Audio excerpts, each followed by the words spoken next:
BBC Three Counties Radio.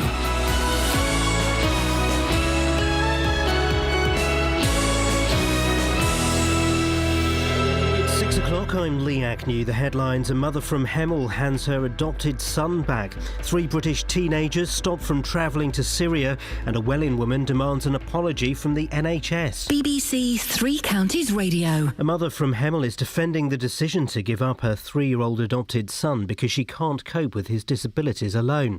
Claire Patterson says that when she adopted the boy, she wasn't told how serious his health problems would be. She set up a website to support others in similar situations, as Jane Killick reports. When Claire adopted her baby son, there was no sign of the serious disabilities he would develop.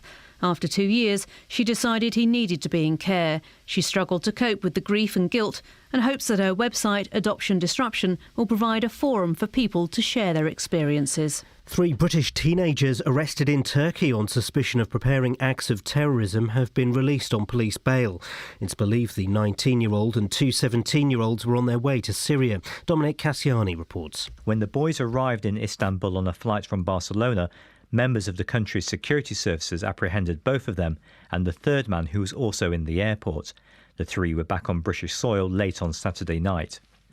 Scotland Yard has been under pressure to improve how it works with Turkish authorities after 3 teenage girls from London managed to cross the country and reach Syria. The president of Vanuatu says a cyclone that struck 2 days ago has wiped out all development and the country will have to start anew. 8 flights have begun arriving on the main island in the South Pacific. Alice Clements from UNICEF says they need a lot more help. These are, just a few aircraft. We need a lot more support here, and we need it urgently. I've been meeting with communities, and one woman said to me, I'm 9 months pregnant. I was due on the 9th of this month. We have no house, no food, no water, and the hospital is struggling because all the staff themselves have been affected, so they're not at work. A woman from Hertfordshire who needed 3 trips to hospital to get a leg wound stitched says she wants an apology from the NHS. Judy Goldsmith from Welling Garden City cut herself on broken glass at work. She says she was told what treatment would be needed. My manager called a paramedic out who came within 20 minutes and said it needed stitches straight away. Meanwhile, we've been putting pressure on it with paper towels to try and stop the bleeding, but to no avail. Visitors to Britain's rivers and canals are being told to stop feeding bread to the ducks and give them healthier snacks like peas, grapes and oats instead. The Milton Keynes-based Canal and River Trust says white bread is junk food for ducks and encourages rats, disease and algae. In sport, there was victory for Watford in the Championship and for Wickham in League One. There were draws for the MK Dons and Stevenage, but defeat for Luton Town. And the weather will be cloudy today with a few showers at times. Top temperatures just 8 degrees Celsius. That's 46 degrees Fahrenheit. You can get the latest news and sport online at bbc.co.uk/3 counties. Yes, boss. Yes, boss. Yes, boss. It's Monday. I'm tired. I'm hungry. I'm sexy. That goes without saying. Let's crack on with this stuff, shall we?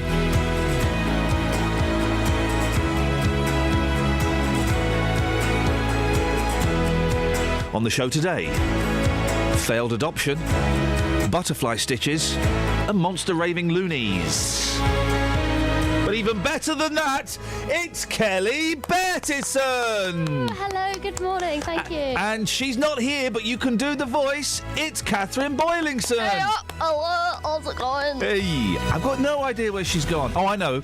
I've hidden all of her notes and bits of paper and she's gone off to find them. Yeah. Have you? Yeah, skills. I feel like we've already had too much fun that we've peaked. We have had a lot of fun off air. I'm hoping that some of that fun can be translated into the on-air part of our day. You've scared Catherine. Yep. She tried to scare you and failed. Yep. I swore at you. Yeah. And I've hidden all of her notes for the show. That's Monday. That's Monday for you. Across beds, hearts and bucks. This is BBC Three Counties Radio. Do you know what? Oh, this is so good. It actually hurts. You know what Catherine needs? She needs help. Isn't it though? Isn't it? Yeah, she does today. What does she need? She needs... Can you clip that for me? Yeah. Save me dragging stuff down. But Yeah. Catherine is having such a bad day, and this is actually a serious point. she's having a bit of a bad time, and we're trying to cheer her up with all these pranks, when really what she needs is... Help!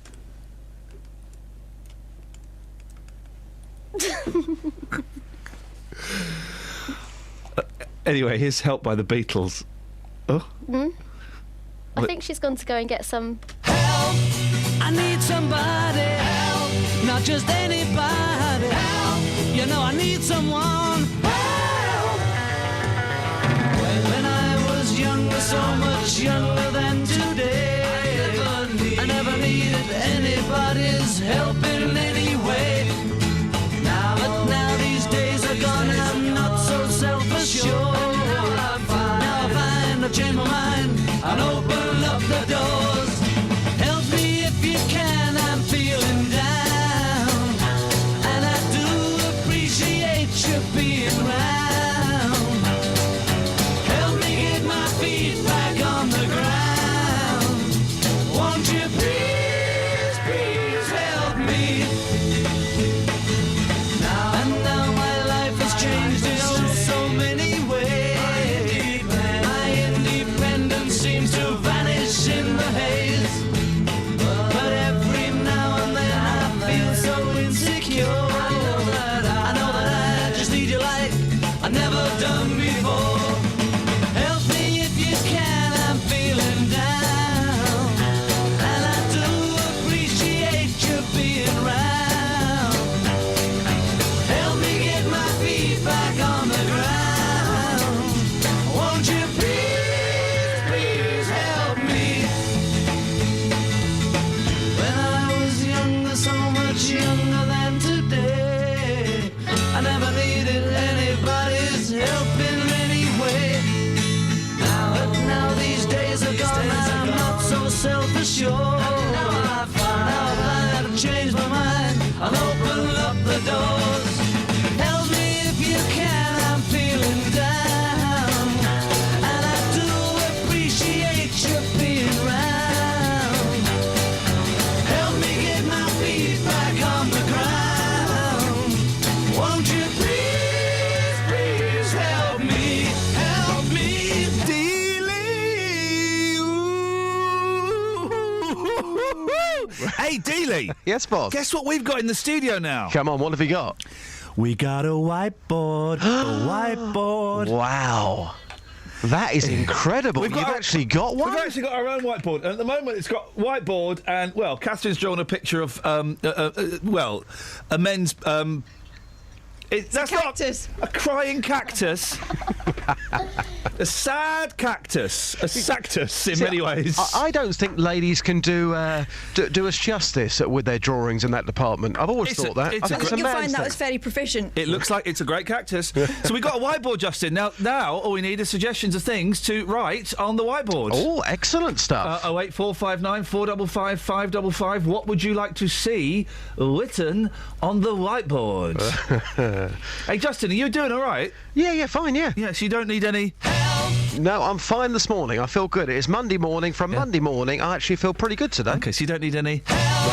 No, I'm fine, thanks. I think Catherine does, though. Kath, do you need some... How did you know? Guess you're struggling a bit. It looked like you needed some... Well, I did, but I got the whiteboard down the stairs by myself in the end. What's making it funnier, guys, and you won't get this at home, is that every time I hit the button, I'm actually mouthing it quite badly. I could do with some when it comes to miming. All we need now is a horn, and we've got ourselves a breakfast show. I've got a horn at home. Tomorrow we'll have a complete set. Would you be able to bring it in, or do you need some... I'll be able to manage it Oh, myself. I've got a great jingle as well. In my mind right now. Moose Tea, the 1990s. I'm horny, horny, horny, horny. With a... yeah. Got no idea where that came from. Across beds, hearts and bucks. This is Iain Lee. BBC Three Counties Radio. Now, here we go. A Hemel Hempstead woman is reaching out to other people who've experienced what's known as a failed adoption. In Claire Patterson's case, 2 years after taking on her son, he developed severe disabilities, which as a single mum, she was unable to cope with. she's still coming to terms with the grief and the guilt of giving him up and believes her story isn't unique. Justin, you went to meet Claire yesterday, Mother's Day of all days. Yeah, I know, what happened? Very, very sad story, but I think Claire has set up a website to help support other parents. She's got a lot of support. Some people, of course, will see her as a bit of a hate figure, but she wants to tell her story because people, I think, will read into this. She adopted a child, things didn't go well for her, so she handed that baby back, but it wasn't as simple as that. It really wasn't. The first report that she got said that her baby did have mild developmental delay, but the baby was described as a healthy, bouncy baby. But within 2 weeks, there were all sorts of problems there. Attachment issues, poor muscle tone, the child rarely cried, it slept excessively, also suffered with tongue tie, blanking out as well. This went on for 18 months, and this is where Claire picks up the story for us. Yeah, I mean, as I said, I'd done the 18 months and it was going okay, you know, I was managing, but then he started to have uncontrollable epileptic seizures. He was blue lighted to hospital over 25 times in a 6-month period. We were practically living at hospital. They tried to get his epilepsy under some sort of control. It was unmanageable, and he was on up to 20 different medications every day by that point, and he would slip into comas and have terrible breathing issues. So basically we were taking up an HDU bed nearly all of that period of time. So that was the point where you thought, as a single parent here, I can't control the situation anymore, and that was the point where you handed your baby back? It wasn't at that point. Actually, what happened was we ended up being blue lighted to Great Ormond Street Hospital. One of the occasions he went into a coma, and at that point, in a way, I felt safer to be with Great Ormond Street because obviously they are amazing, and they did a lot of tests and investigations on him, and they came back with a diagnosis that he was actually born with neurological damage, and that not a single carer could look after him, unlikely a couple, and that he would need 3 to 4 carers, you know, and he had poor long-term life prognosis as well. And at that point, I had to sit down with social workers and Great Ormond Street, and with the advice of doctors, everybody was involved in this decision. It was agreed that there was no way that he could stay living at home, and the reason was because there was no care package available that they had got for him to stay at home. Well, she's started a website, hasn't she, Justin, to support parents. Has she received support on there? Yes, she claims that she's been inundated with support because a number of people have been in this situation and they've got nowhere to turn. And again, to go back to that original report, this baby was described as being a healthy, bouncy baby. I also put the question to Claire. It's bouncing babies. They're not bouncy babies. Okay, but I also put the question to her about adoption in the future. Would she go on to adopt again? This is quite interesting. Here's what she had to say there. I mean, at the end of the day, I would really like to still have a family of my own.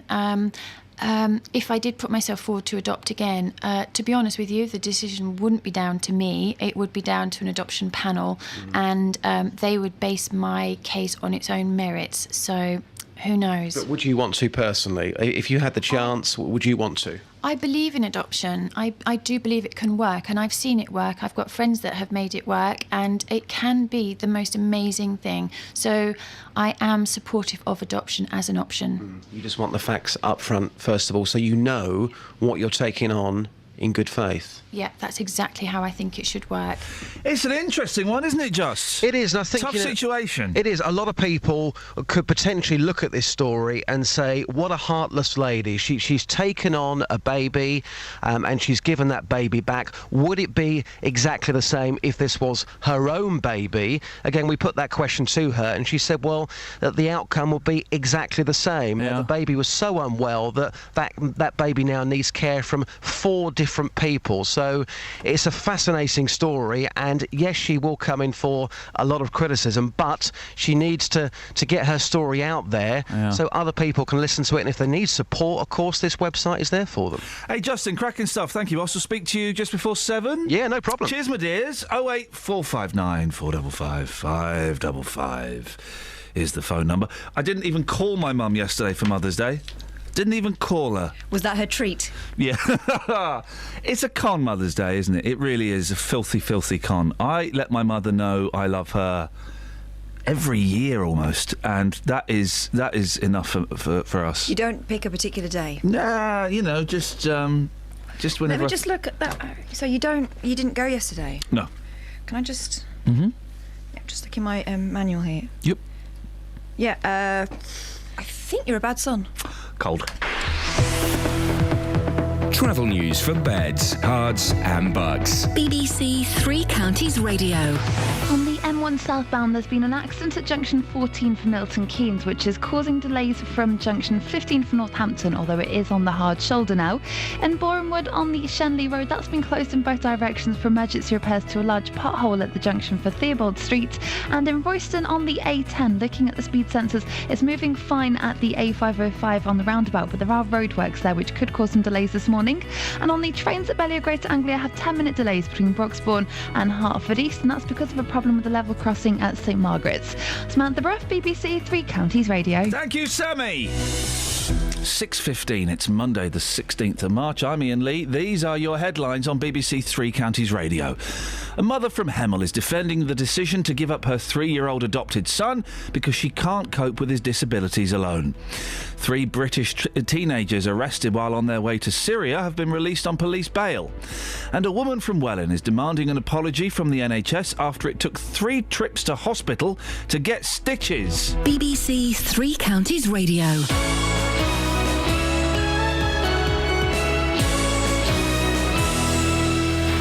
In head.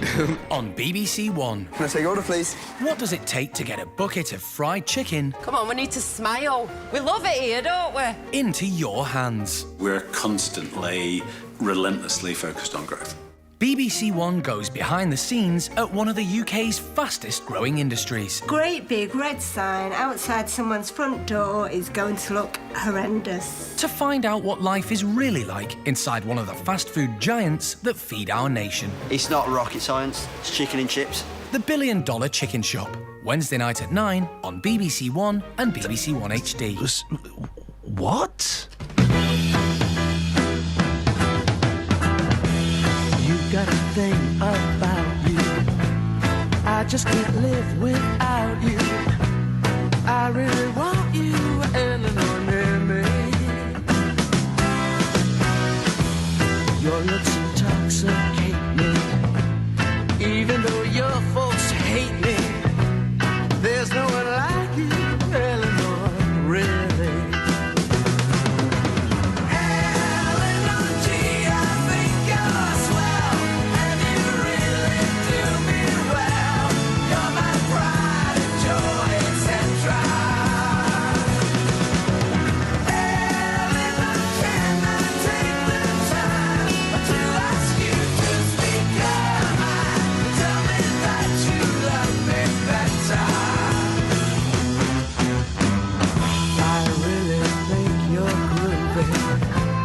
Let's go out to a movie. What do you say now, Eleanor? Can we go to the lights way down low? Maybe we won't watch the show. I think I love you, Eleanor. Love me. Eleanor G, I think you're swell, and you really do me well. You're my pride and joy, etc. Eleanor, can I take the time to ask you to speak your mind? Tell me that you love me better. Eleanor G, I think you're swell.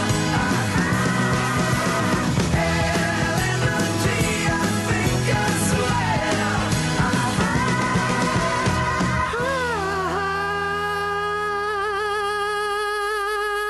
Yeah? Do you reckon? What? Oh, if you could go onto the blue microphone, please, Catherine. It is standard procedure.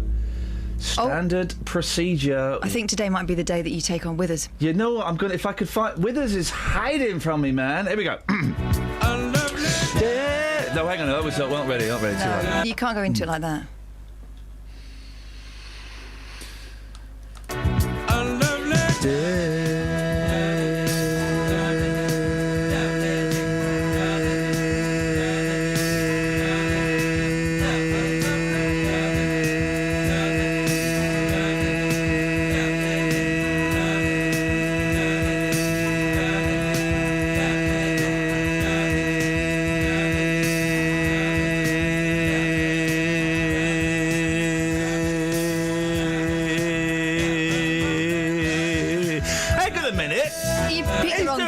He's doing it about 3 times in there.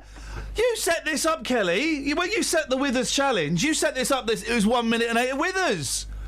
It's not anything like that. I can do Withers. Right, I'll do Withers. Here we go.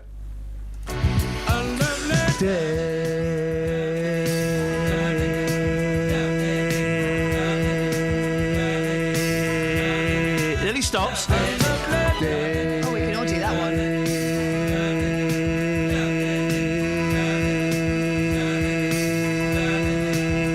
He does. Oh, hang on. That was the one. Tomorrow we'll do it. Tomorrow we'll do it. Okay. If you want to sing Withers, then do. Withers. Now, a Hertfordshire woman is demanding an apology from her local NHS trust after it took 10 hours and 3 trips to hospital to deal with a simple cut. Julie Goldsmith from Welwyn Garden City suffered the cut from a broken glass at work and was told by a paramedic the injury would need a stitch. Well, Catherine Boyle, our health expert, has been looking into this one. What happened to Julie? Julie, as you said there, cut herself at work, needed hospital treatment, but it turned into a very late night. She finally got into bed around 5:30 in the morning the next day. Remember, she was seen by the paramedic about 5:30 the previous day. Yeah. 3 trips to hospital to get the wound to her leg treated. She's been telling us what happened. I had an accident at work with a tray of glasses which slipped out of a drawer and smashed on the floor, and a shard of glass had jumped up and cut my leg. It was quite deep. There was quite a lot of blood coming out. The doctor had actually told me at the end that I nicked a blood vessel, and that is why it wouldn't stop bleeding. So, 3 visits to hospital, Catherine. I'm confused. Well, she was told by this paramedic who saw to the wound at about 5:30 that afternoon at her workplace. She was told she'd need stitches in the cut, but when she got to Lister Hospital in Stevenage, a nurse put butterfly strips on the wound. Now, here's Julie's version of events as they developed. I went to the Lister Hospital first, then the QE2, and then back to the Lister again. Each time they said, no, it just needs a dressing and it will stop bleeding, and off you go home. I went home and my shoe was full of blood, and then my daughters took me up to the QE2 because it was nearer, and they said it needed a stitch, but they couldn't do it, and put a dressing on it again and sent me home. Blood was coming through the bandage again, and then I called my daughters back and they took me back up the Lister. OK, what happened in the end?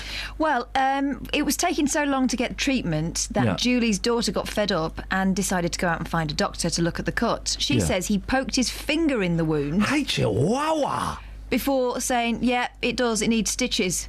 Eventually, the proper treatment was performed, and Julie is now apparently on the road to recovery. It didn't take an awful lot, just a couple of stitches. What has East and North Hertfordshire NHS Trust said about Julie's treatment? Well, we hope we could speak to them this morning, and we invited them to join us on the programme today. No one was available, but we got a statement.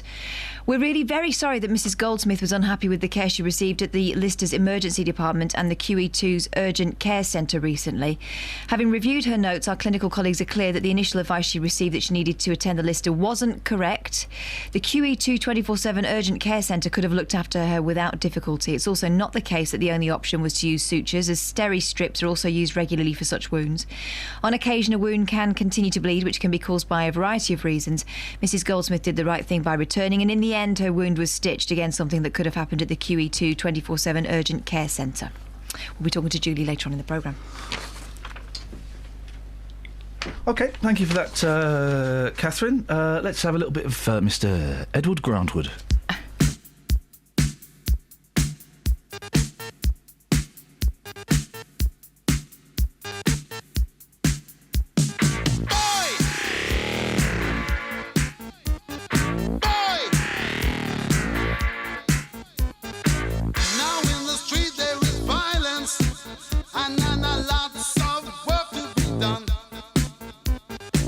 No place to hang out or washing, and then I can't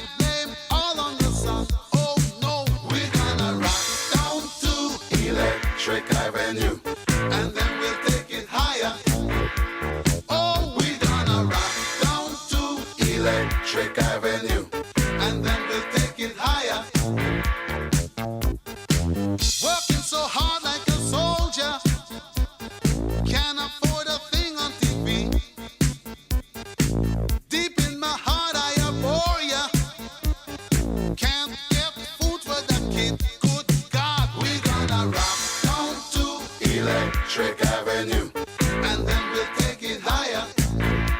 Oh, we're gonna rock down to Electric Avenue, and then we'll take it higher.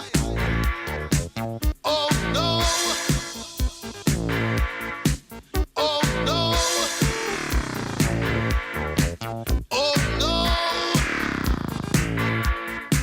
oh no, oh Lord, we're gonna rock down to Electric Avenue, and then we'll take it higher. Oh, we're gonna rock down to Electric Avenue, and then we'll take it higher. Who is to blame in what country? Never can get to the one. Dealing in multiplication, and they still can't feed everyone. Oh no, we're gonna rock down to Electric Avenue, and then we'll take it higher. Oh no, we're gonna rock down to Electric Avenue, and then we'll take it higher. Oh, out in the street, out in the street, out in the daytime, out in the night. Oh, we're gonna rock down to Electric Avenue, and then we'll take it higher. Oh, we're gonna rock down to Electric Avenue, and then we'll take it higher. Out in the street, out in the street, out in the playground, in the dark side of town. Oh, we're gonna rock down to Electric Avenue, and then we'll take it higher. Hey, we're gonna rock down to Electric Avenue. Oh yeah, rock Wake up. Wake up. Electric. Wakey, wakey, boily. Bit sleepy today, mate. What's going on? Oh, I just didn't start the day right. I'll start the day right. Hang on, here we go.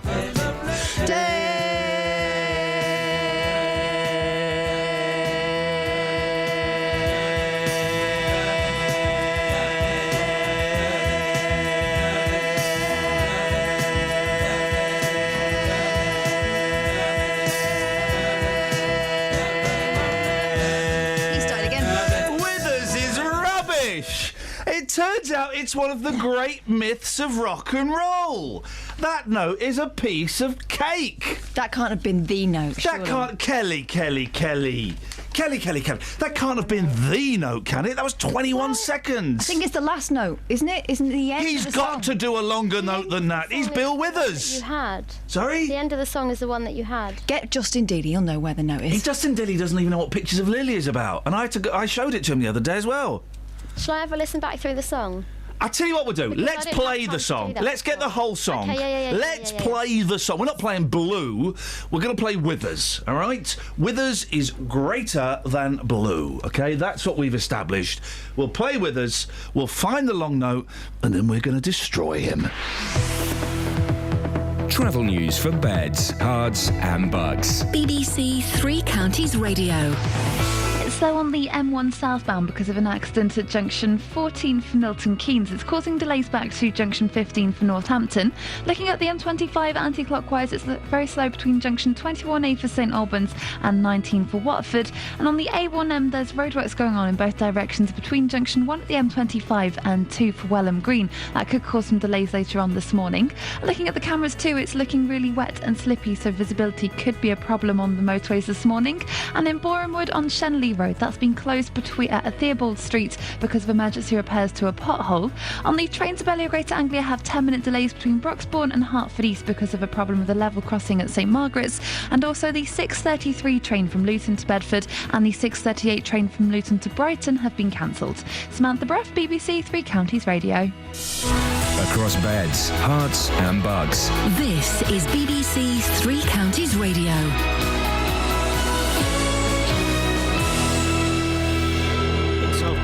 6, I'm Lee Agnew. The headlines: a mother from Hemel is defending the decision to give up her 3-year-old adopted son because she can't cope with his disabilities alone. Claire Patterson says that when she adopted the boy, she wasn't told how serious his health problems would be. A man in his 60s has died after falling from his Vespa scooter in Watford. The accident happened on the A405 North Orbital Road, close to the Woodside Leisure Park, shortly before 6:30 last night. A woman from Hertfordshire who needed 3 trips to hospital to get a leg wound stitched says she wants an apology from the NHS. Julie Goldsmith from Welwyn Garden City cut herself on broken glass at work. The weather will be cloudy today with a few showers at times. Top temperatures just 8 degrees Celsius, that's 46 degrees Fahrenheit. 3 Counties Sports. BBC 3 Counties Radio. The Watford boss says his side needs to maintain their form until the end of the season. The Hornets are in the Championship's second automatic promotion place after their 4-1 win against Reading.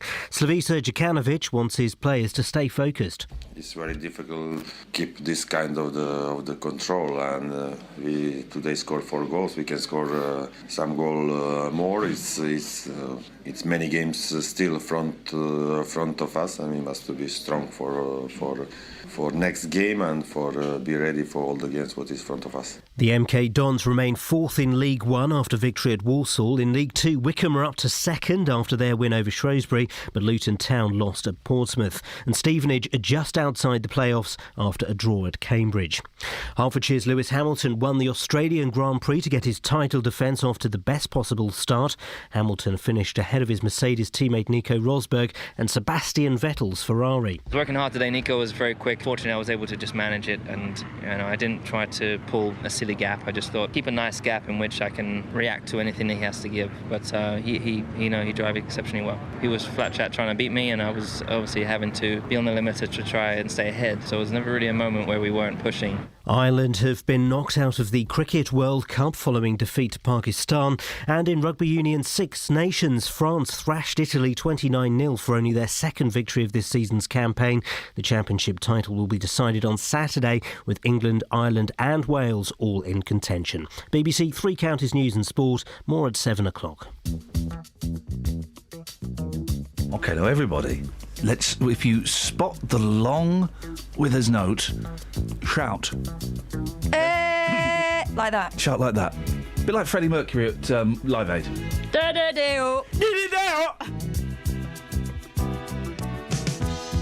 When I wake up in the morning, love, and the sunlight hurts my eyes,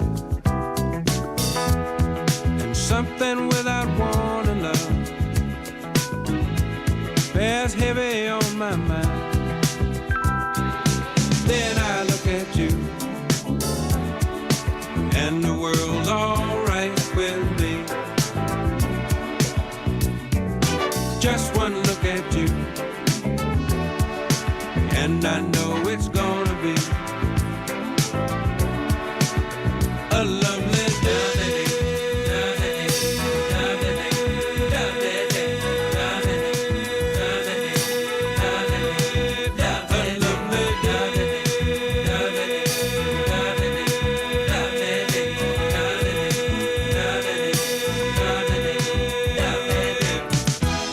When the day that lies ahead of me seems impossible to face, when someone else instead of me always seems to know the way, then I look at you, and the world's alright with me. Just one look at you, and I know it's gonna be a lovely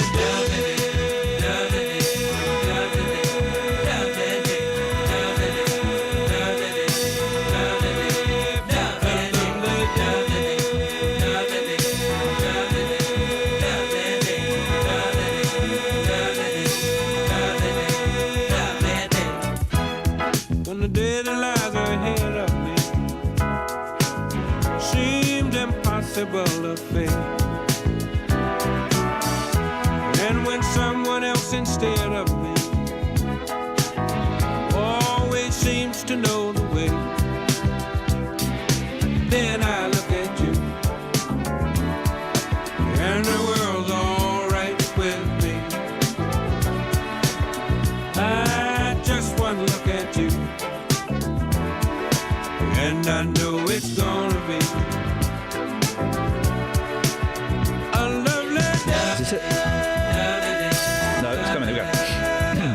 one.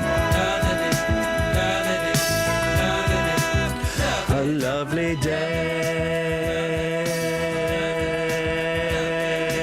It's not that one. It's the next one. The next one. Kelly, you're coming in. Come here. It was that one. It was that one. What time? Tell me the time on the song. 6:35. On the song?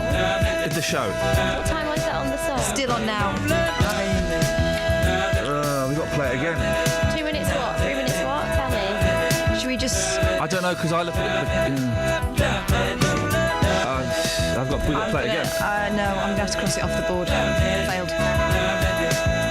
What an absolute...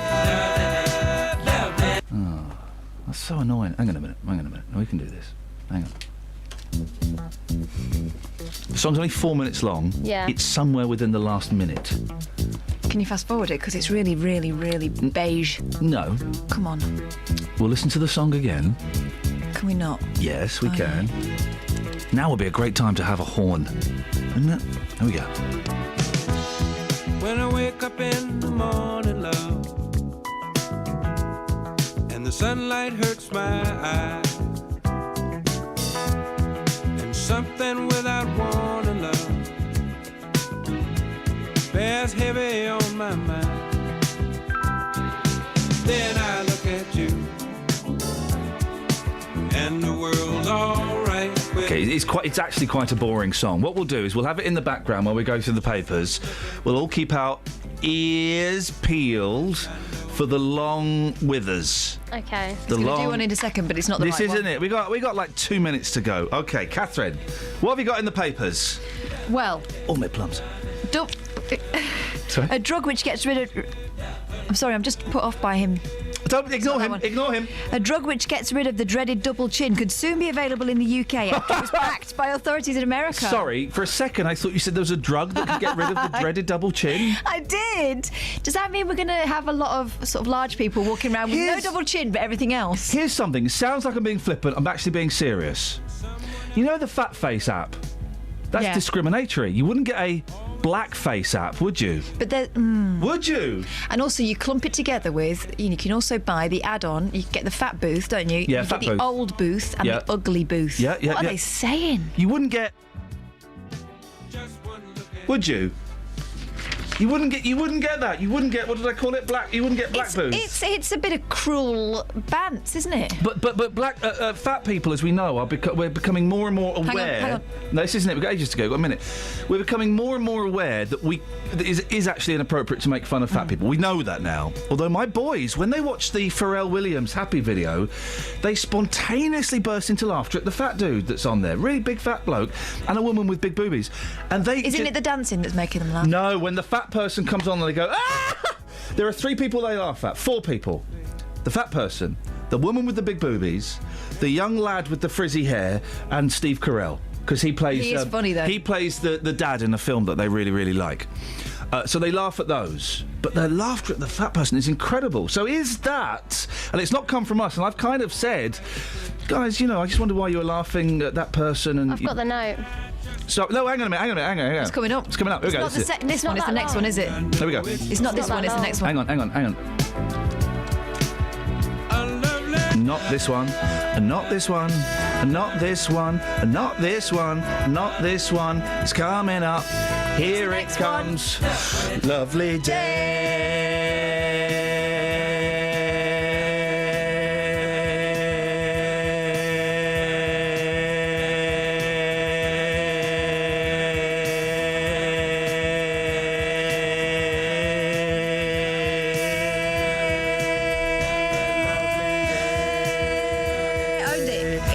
You stopped, mate. No, he didn't. She stopped. He took a breath. Withers also stopped. No, but she stopped. She stopped in the middle of it.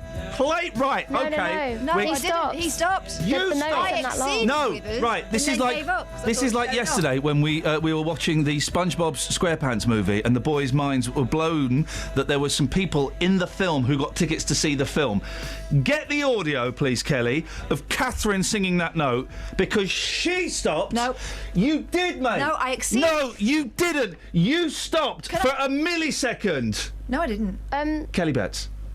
Can I give my version of events? Actually, isn't that long. Doesn't matter. That's no. He finished. No. I carried on over No. the top, and then I thought, I'm going to stop. No. This is just showing off. You don't know what you're For the talking whole about. rest of the song. Kelly, you're right. That note isn't that long. Thank you. Could you get the audio of Catherine doing the note? I'm just going to rub out this cross because I No, just don't sit down. Leave it there because she has not done it. She stopped. She stopped doing it. No, didn't she? No. No, honestly, don't just no. I'm not going to allow you to do that. You haven't done it, mate. Rub the tick off. I'm not rubbing my tick off. Would you rub my tick off? You haven't got a tick. Kelly, let me know when you've done that. And Do you know what I find really disappointing? What's that, my You darling? should be celebrating my success instead of trying to take me down. I thought we were friends. No, mate, we're not. What? No, we're not friends. Just jealous. No, mate, not at all. I'm totally jealous of my vocals. Not in the slightest, mate. Killer vocal. I think killer vocal. I'm Jimmy Neal with my killer vocal. I actually killed a man with my vocal once. What are you gonna do about it? Honestly, you listen back to that. No. You stopped. You took a breath. You're going to be embarrassed. Here come the phone calls. Backing me up. It's probably Withers. Have we got it? Yeah, hang on. Whereabouts? Kelly's got it. That's just Matt, by the way. I'll answer him in a minute. There you go, it's in. You're bloody awful. You disgust me. Right, okay. So this is it. Listen to where Catherine takes a breath. Here it comes. Lovely day. You take a breath, mate. I don't.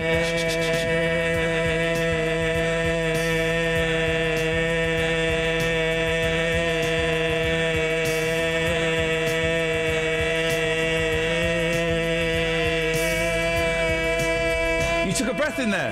I didn't. You took a breath in there. I didn't. And listen, I'm lapping Withers. Stop, mate. No, all right, okay. Stop. You took a... Okay, right, fine. Chew on do you know that. what we're going to do? Chew on that. Well, let's put it to the test then. I'm going to back off from the microphone and we're going to sing along with us singing along with Withers. All right. All right? Matt? Yes. Do you want to sing along with us singing along with Withers? Sorry, shut it down, please. You've gone over the top. You don't want to sing Withers? You've completely ruined a great record. I'm confused. Do you want to sing Leave with us it with... there, Sorry? please. Right, we're going to sing with us... Don't sing it. Don't. You've spoiled it already. Well... Absolutely waste of time you are. Okay. What we're going to do, Matt... I'm confused. Are you going to sing with us or not? I am not. Thanks for calling. Right. So, we're going to sing with us. Yeah. That's okay. Do you want to sing with us? It's very meta. It's very meta, isn't it, Matt? Thanks for calling. Here it comes. Here it... Lovely day.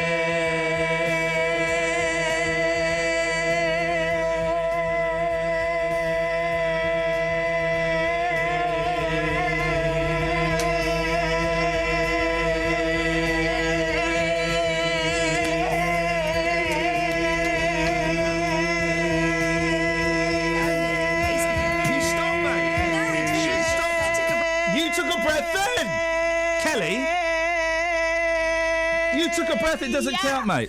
Right. Could you get the clip of us singing with us? I want to hear that back. Because she was wobbling in there. I never took a breath.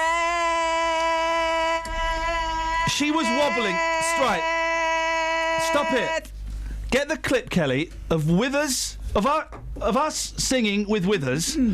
Play it back. Because you were wobbling, your notes were wobbling all over the shop. Allegation. Unbelievable. Who's there? Matt, are you still there? Oh dear, someone's there. Disgusted. I'm disgusted. You make me want to puke my face up. You'll do. Now would be a great time to have the horn, wouldn't it? Because there's a bit of tension. Relieve the tension. You have got a long horn. We want... No, that's not... That's not appropriate. I want a proper... We got it. Right. OK, so this... Right, now listen to this, OK? Thanks for calling. This is us singing. Here it comes now. Listen to you wobble. Yeah, only because you're throwing things at me.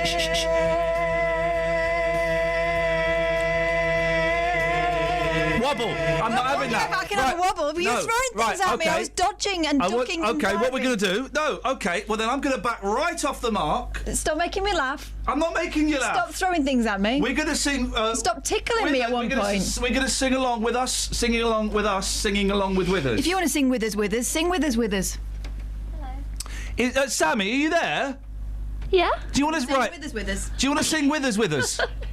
Okay. Okay, you ready? Everyone's going to wonder what's going on. Okay. Yeah, screw those losers. Right, here we go. Thanks for calling. Here it comes. Here it comes. Lovely day.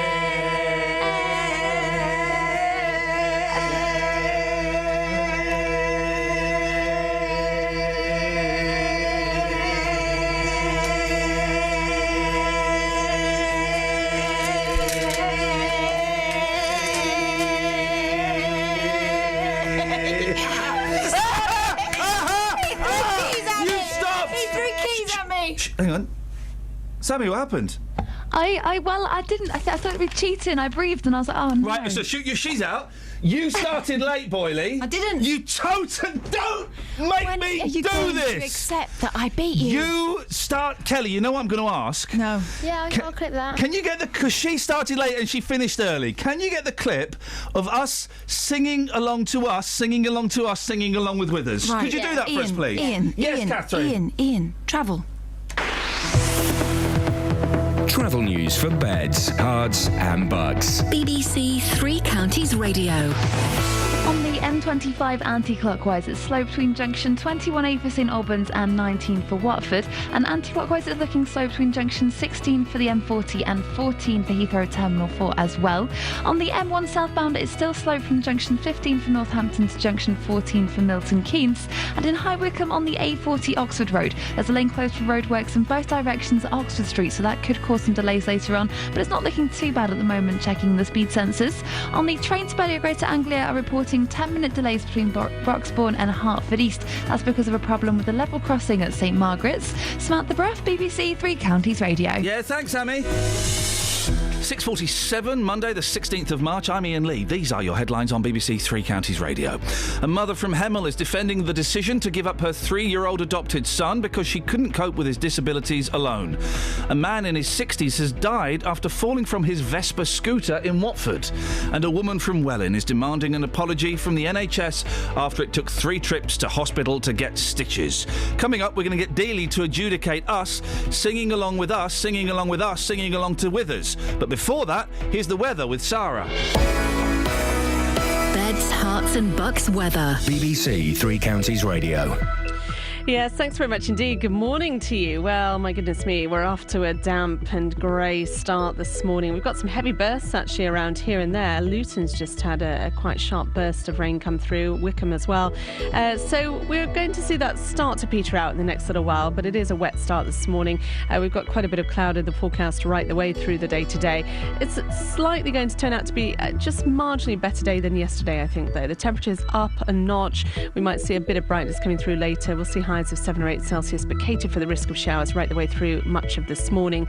Tonight we're looking at a frost, and then tomorrow morning we start with a lot of cloud, but some sunshine coming through later in the afternoon. Just sunny glimpses here and there, and a top temperature of 10 Celsius. Wednesday very similar, a foggy start, but some brightness coming through in the afternoon. And back to Thursday, more cloud again and a northeasterly wind, so it'll turn cooler again. Next couple of days though, temperatures recovering a little with some brightness.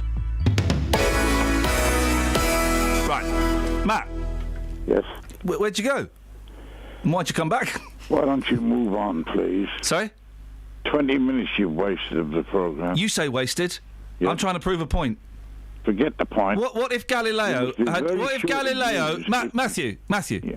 What if Galileo had accepted everybody's opinion that the world was flat? Never mind Galileo. You know Galileo. Galileo? Yeah. Kelly? Yes. Have you got what I asked you to get? The clip? I'm confused as to... You've really confused me, Matthew.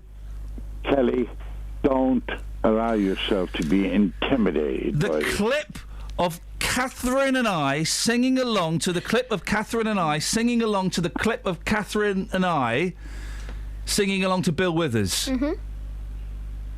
You sound like the Queen, my husband and I. Larry's not happy.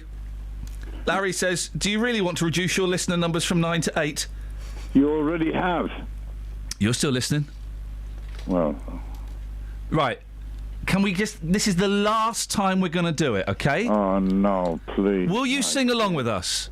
Please. You don't need to say please, we're asking. Will you sing along with us? No, I'll mime it. I thought you were a singer, Matt. Come on. My name's Matt and I laid an egg. I drove past the Lister Arms the other day. The Leicester Arms, I might have to pop in and say, do you know what Matt did or didn't do? Chickened out. Chickened out. He's a chicken dealer. He is. Unfortunately, he is. Yeah. I wouldn't be allowed in Leicester Arms. Right. Yeah, they only allow chickens in there.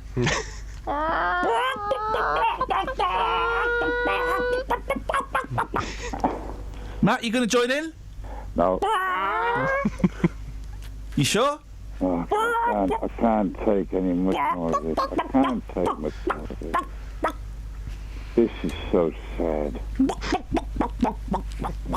It is sad to hear a gentleman in his twilight years, days... Don't you start slagging me again. Admitting that he's a... Well, I'm a butcher. Right, so this is Catherine and I singing along to Catherine and I, singing along to Catherine and I, singing along to Bill Withers. Dealey, are you in, mate? Yeah, I'm You here. having some of this? Yeah. Matt, Dealey's in, and you know he's a lightweight. No, this is sad. Thanks for calling. Here it comes. Here it comes. Right. No. Too late. Too late. Oy. Hang on. Right. You ready? Focus, Matt. Here we go. Thanks for calling. Here it comes. Here it comes. Lovely day.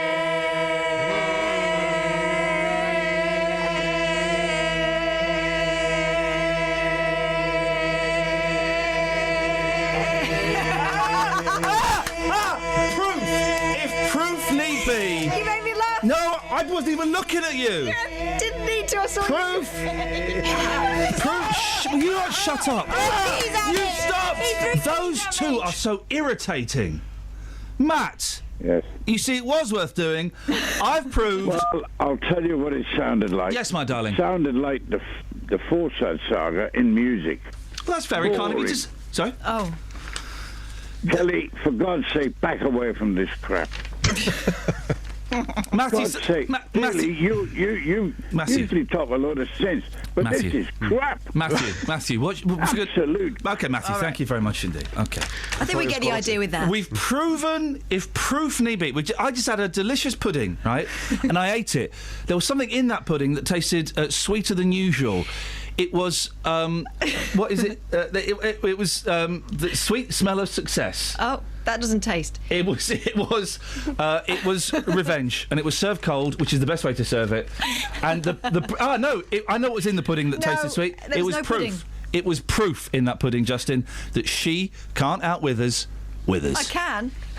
I just can't do it when I'm looking at your gurning face. What are we going to send Justin out on today?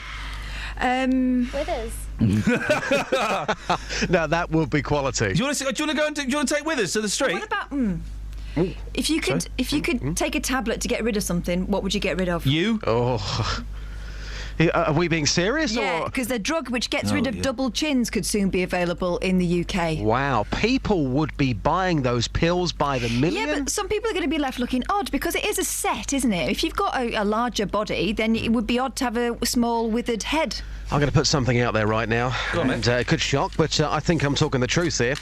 People that lose lots and lots of weight very, very quickly, they look weird.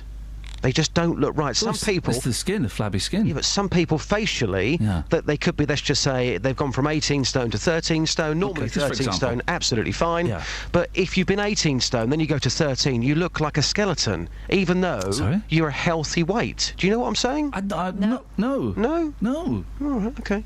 It's just my thought. Some people, I suppose, when you get used to seeing them a different way, and then suddenly they lose lots and lots of weight, even though they're back to a healthy weight, they can look unhealthy because they look too thin. I know where we're going to go. I know what we're going to do. Go on. A generation ago, being seen out with your mother would be a girl's social nightmare. But today, it seems, mums and daughters are happy to go everywhere together, from dinner to dancing the night away.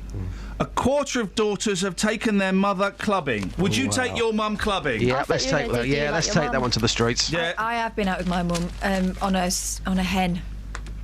It just wouldn't work, would it? Oh, she was getting chatted up.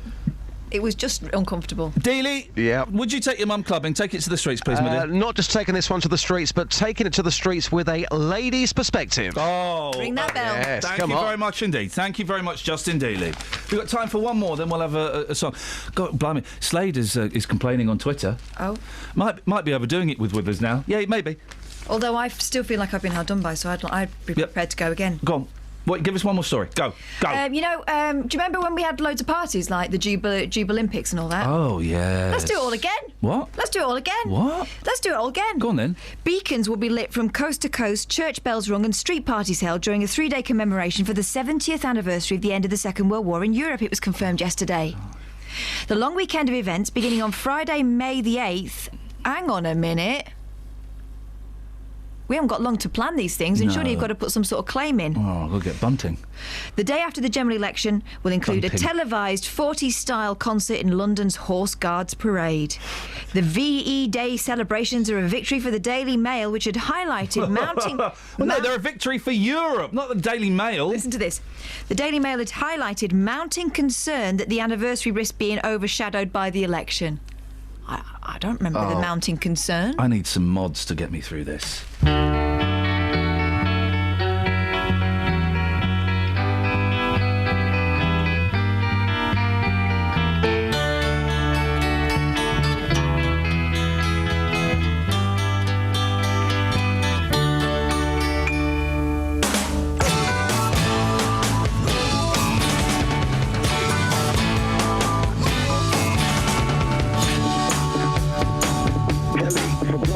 Back away from me.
Travel news for beds, cards and bugs. BBC Three Counties Radio.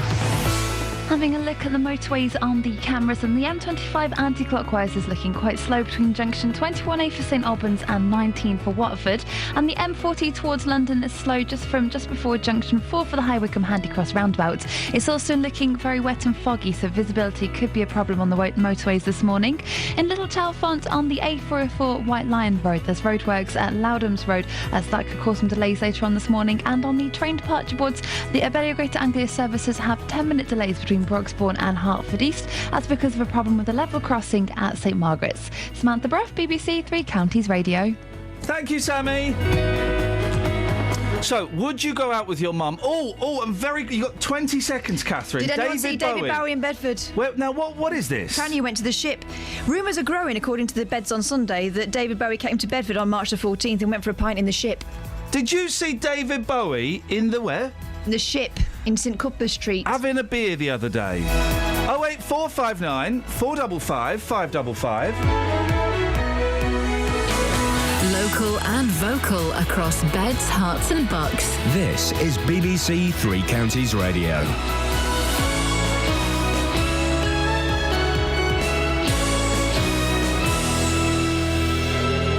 7 o'clock, I'm Lee Agnew. The headlines: a mother from Hemel hands her adopted son back. There's been a fatal scooter accident in Watford, and a Welling woman demands an apology from the NHS. BBC Three Counties Radio. A mother from Hemel is defending the decision to give up her 3-year-old adopted son because she couldn't cope with his disabilities alone. Claire Patterson says that when she adopted the boy, she wasn't told by social services how serious his health problems would be. I hadn't put myself forward as an adopter who could take on a child with more than mild developmental delay. And so obviously I would say that mild was changing to moderate, and it was difficult, but I was successfully managing all of his disabilities as a single carer. So at that point, I was coping. I was even looking to get him statemented for school because I felt that he would not be able to start school at 4. A man in his 60s has died after falling from his Vespa scooter in Watford. The accident happened on the A405 North Orbital Road close to the Woodside Leisure Park shortly before 6:30 last night. Police are appealing for anyone who saw what happened to come forward. A ceremony marking the start of work on the new road linking the A5 and the M1 takes place in Bedfordshire today. The Transport Secretary, Patrick McLaughlin, will be doing the honours at the site of the Dunstable Northern Bypass. More from Carol Abercrombie. The dual carriageway, which is costing more than £160 million, will run east from the A5 north of Dunstable to join the M1 at a new junction 11A. Once completed in spring 2017, experts say it will cut the journey time and reduce congestion in Dunstable. There was a long-running campaign to get a bypass, which was finally given the go-ahead in 2010. Milton Keynes-based World Vision are involved in rescue efforts on the Pacific island of Vanuatu, which has been hit by a tropical cyclone. The country's president says it's destroyed most buildings in the capital. A woman from Hertfordshire who needed 3 trips to hospital to get a leg wound stitched says she wants an apology from the NHS. Judy Goldsmith from Welling Garden City cut herself on broken glass at work. She says she was told what treatment would be needed. My manager called a paramedic out who came within 20 minutes and said it needed stitches straight away. Meanwhile, we've been putting pressure on it with paper towels to try and stop the bleeding, but to no avail. Visitors to Britain's rivers and canals are being told to stop feeding bread to the ducks and give them healthier snacks like peas, grapes and oats instead. The Milton Keynes-based Canal and River Trust says white bread is junk food for ducks and encourages rats, disease and algae.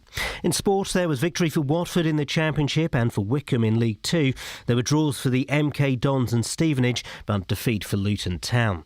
And the weather will be cloudy today with a few showers at times. Top temperatures just 8 degrees Celsius. That's 46 degrees Fahrenheit. You can get the latest news and sport online at bbc.co.uk/Three Counties. Thank you, Lee. Morning, Iain Lee, BBC Three Counties Radio. Lots of support on the text for the Withers. We might make that a daily thing. Might do that every day, Kels. It went very well. Every day.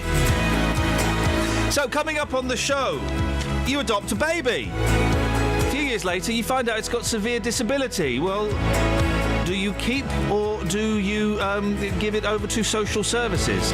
I've simplified it significantly there, but we'll hear from one young woman who kind of, in effect, did that. Lady cut her leg.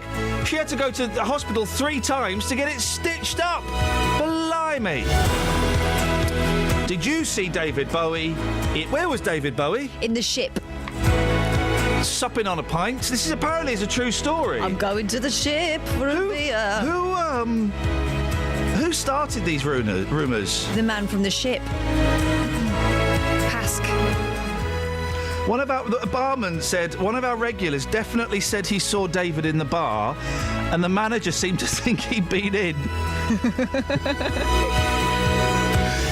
I haven't been to that one. Is it any good? I mean, maybe. And would you take your mum out clubbing? 08459 455 555. Across beds, hearts and bucks. This is BBC Three Counties Radio. I do feel a bit bad. Why? I didn't phone my mum up yesterday. I certainly didn't get her a card or anything like that. I wasn't feeling particularly well yesterday. I spent a lot of yesterday asleep. Busy weekend, busy Friday and Saturday, and just felt completely spent on Sunday. Not feeling particularly good. So I kind of spent a lot of the day in bed. You forgot. No, I didn't forget. That's the thing. I can't even say I didn't. I forgot. I just didn't. I didn't call her. You know, is that Mother's Day is a con, isn't it? It's a con in the same way that Valentine's Day is a con. It's kind of made up by Clintons and other people to get a few quid. You still feel guilty if you don't note it. Did you note it? I went over for an hour. Did your girls note it? Yes. What did they do? Oh. My little girls' school do this thing where they can take £2 in and they spend it in the Mother's Day shop and they can choose a gift. Oh dear. So she had 3 gifts. Where did she get the £2 from? My husband. Exactly. But wait a minute. Okay. Do you know where she'd been hiding the gifts so no one would find them? I'm dread to think. Under her pillow. So they're a bit crumpled. That's a bit thoughtless, isn't it? You know, it was a key ring. It was a little packet. She'd been guarding it. She'd been thinking about it. It was very sweet. Okay. So what you're saying is I'm a bad son. Well, no, I don't think you are. Oh. I think in the grand scheme of things, you're a good son. Dealey? Hello, boss. Did you get anything for Mother's Day? Yes, of course. Yes, of course. You say it's over-commercialised, but yes, I think, you know, it's a day, take that out of the equation, it's a day where you can treat your mum. I think it's nice. I think it's lovely. But why don't you just treat your mum anyway? Well, I do at various points. I often pop up, like last week, with flowers for my mum. But I think on Mother's Day, I think it's a day for me to say, Mum, I tell you what, you work your backside off for me. You do all of my washing for me still. This is a bloke who's nearly 40. And today, you, Mum, you will not be lifting a finger. I know what I'll do. I know what I'll do. I can work my way around this. I'll tell her I was working. No. And then I'll take I've got the kids today, so I'll take the youngest to see her, and he'll have a flower in his hand. She's got another child, right? Your mother? Yeah, she's got my sister. Okay, so your sister's winning. No. She's winning. She is winning, and you've let her. Good point, well made. 08459 455 555 is the telephone number. I don't think I'm that particularly tight there. We'll see. Now, speaking of mums, Justin, here's a story. A Hertfordshire woman is trying to raise awareness of the so-called failed adoptions after her own experience left her feeling guilty and heartbroken. You went to meet Claire Patterson from Hemel Hempstead, didn't you? What happened? I mean, on the surface, Ian, this looks like an adoption that wasn't working out, so the mother took the easy option and gave the child away. But there's so much more to this story. Now, the first report that Claire received said that her baby was a healthy baby with mild developmental delay, but this quickly turned into something else. Over an 18-month period, problems included attachment issues, the baby couldn't roll over, poor muscle tone, the baby rarely cried, also blanking out episodes as well. So interesting to hear Claire's story. She takes up the story after having the baby for 18 months. Yeah, I mean, as I said, I'd done the 18 months and it was going okay, you know, I was managing, but then he started to have uncontrollable epileptic seizures. He was blue lighted to hospital over 25 times in a 6-month period. We were practically living at hospital. They tried to get his epilepsy under some sort of control.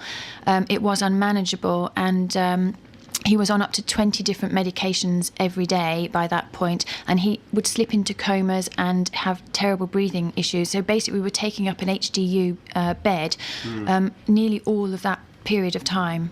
So that was the point where you thought, as a single parent here, I can't control this situation anymore, and that was the point where you handed your baby back? It wasn't at that point. Actually, what happened was we ended up being blue lighted to Great Ormond Street Hospital. One of the occasions he went into a coma, and at that point I in a way I felt safer to be with Great Ormond Street because obviously they are amazing, and they did a lot of tests and investigations on him, and they came back with a diagnosis that he was actually born with neurological damage, and that not a single carer could look after him, unlikely a couple, and that he would need 3 to 4 carers, you know, and he had poor long-term life prognosis as well. And at that point, I had to sit down with social workers and Great Ormond Street, and with the advice of doctors, everybody was involved in this decision.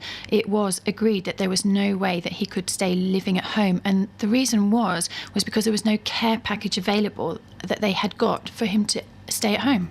Because some listeners may be listening thinking, well, I'm sure that you could cope in a situation like this, but you feel like you really couldn't cope? Yeah, I mean, it was impossible. As I say, he's in a placement now with 4 people that look after him, 24/7 medical supervision, and obviously that was not possible for me to do that. But I obviously looked into trying to keep him with me, and when it came to it, there was nothing else that could be done. If he was my own biological child, the exact same thing would have happened. So I'll put it to you, there could be some people listening to this who think that you're quite heartless. Mm-hmm. What would you say to those people? Yeah, I mean, well, obviously, I did everything I possibly could. I just want to make it clear as well, it wasn't because of his disabilities that he, I was coping with those things, and it wasn't as if because of the disabilities, I returned him. It had nothing to do with that. I actually managed those disabilities really, really well. And, I love my son, I still love him, and it wasn't a question of lack of love or devotion. It was to do with his complex medical needs. And how often do you think about him? Obviously, today it's Mother's Day, and we're sitting here in your living room. How often do you think about him? Yeah, I mean, obviously, I think about him every single day. There isn't a day that goes by that I don't wonder how he's getting on. I do get updates regularly on how he's managing, and it is one of the biggest losses that I think as a mother that you can ever go through, losing your own child. So it feels like you have lost your own child, despite this being an adopted child. Without a shadow of a doubt. I mean, as soon as I really got him, I felt like after a very short time that he was my child. There was no two ways about it. Obviously I haven't had my own biological child, but I can't imagine that the love you feel for an adoptive child is any different. Do you think you might adopt again after what's happened? I mean, at the end of the day, I would really like to still have a family of my own. If I did put myself forward to adopt again, to be honest with you, the decision wouldn't be down to me. It would be down to an adoption panel, and they would base my case on its own merits. So who knows? But would you want to personally? If you had the chance, would you want to? I believe in adoption. I do believe it can work, and I've seen it work. I've got friends that have made it work, and it can be the most amazing thing. So I am supportive of adoption as an option. You just want the facts up front, first of all, so you know what you're taking on in good faith. Yeah, that's exactly how I think it should work. You've set up this website to try and help people who have been in a similar situation to you. To some people, I think you could be a hate figure, but you have received a lot of support since you've started up this website, because these sort of cases, they're not that rare, are they? Yeah. Well, I mean, I have actually been inundated by support from people that have been through a similar situation. They call it an adoption disruption. It's when an adoption placement actually breaks down. And I have received, the people that I wanted to help are those people. And I set up the UK's first support group for people that have been through an adoption disruption. And it has had the full backing of the top UK adoption agencies, which is really just been incredible. I've had all of that support. So for me, I feel like I'm achieving what I wanted to achieve, and I'm also raising awareness about the care order, which obviously was the second anguish that I went through with local authority. Very interesting, Just. It is. The website is adoptiondisruption.com. She adopted the baby at 18 months old, had the child for 2 years, wants to tell her story. Again, a lot of people this morning will be listening saying, well, no, for me, this is not right. But I'm meant to be impartial, but after going to meet Claire yesterday and hearing her story, I have got every sympathy for her. And if that makes me wrong, it makes me wrong. But that's just the way that I feel. Here's an email from Jill. Iain, was she a single parent when she took on the child? If so, this could be a case for not allowing single parent adoption. I would also argue that had the boy been her biological child, she would have tried harder to keep him and care for him.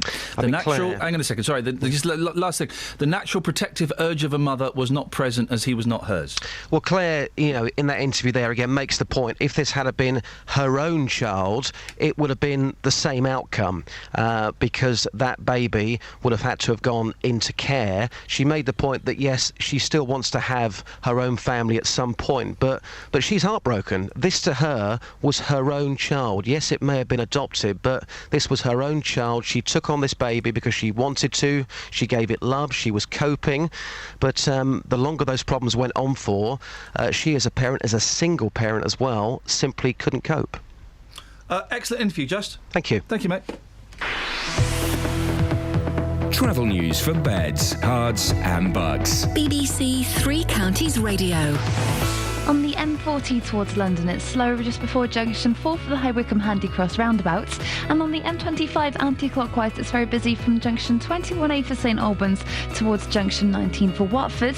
In Borehamwood on Shenley Road, that's been closed in both directions at Theobald Street while repairs are going on to a large pothole in the road there. And in Little Chalfont on White Lion Road, there's roadworks just before Loudhams Road, so that could cause some delays this morning.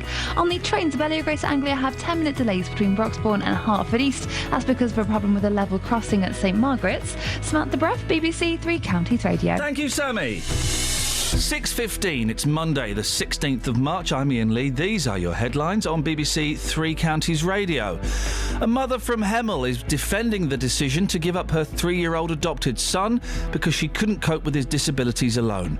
A man in his 60s has died after falling from his scooter in Watford, and a woman from Welwyn says it took 3 visits to hospital before doctors decided to stitch a deep cut. BBC Three Counties Radio.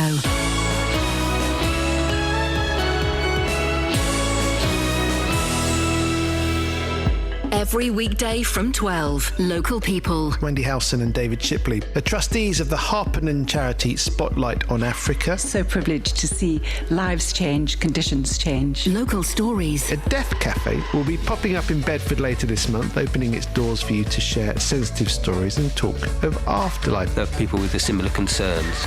And you can have a light-hearted side of it as well, and we often end like that, you know. Local life. We're going to be heading off into the unassuming countryside of Bedfordshire. We all know the brick pits and the industrial spoil that marked the Marston Vale. Nick Coffer, weekdays from 12 on BBC Three Counties Radio.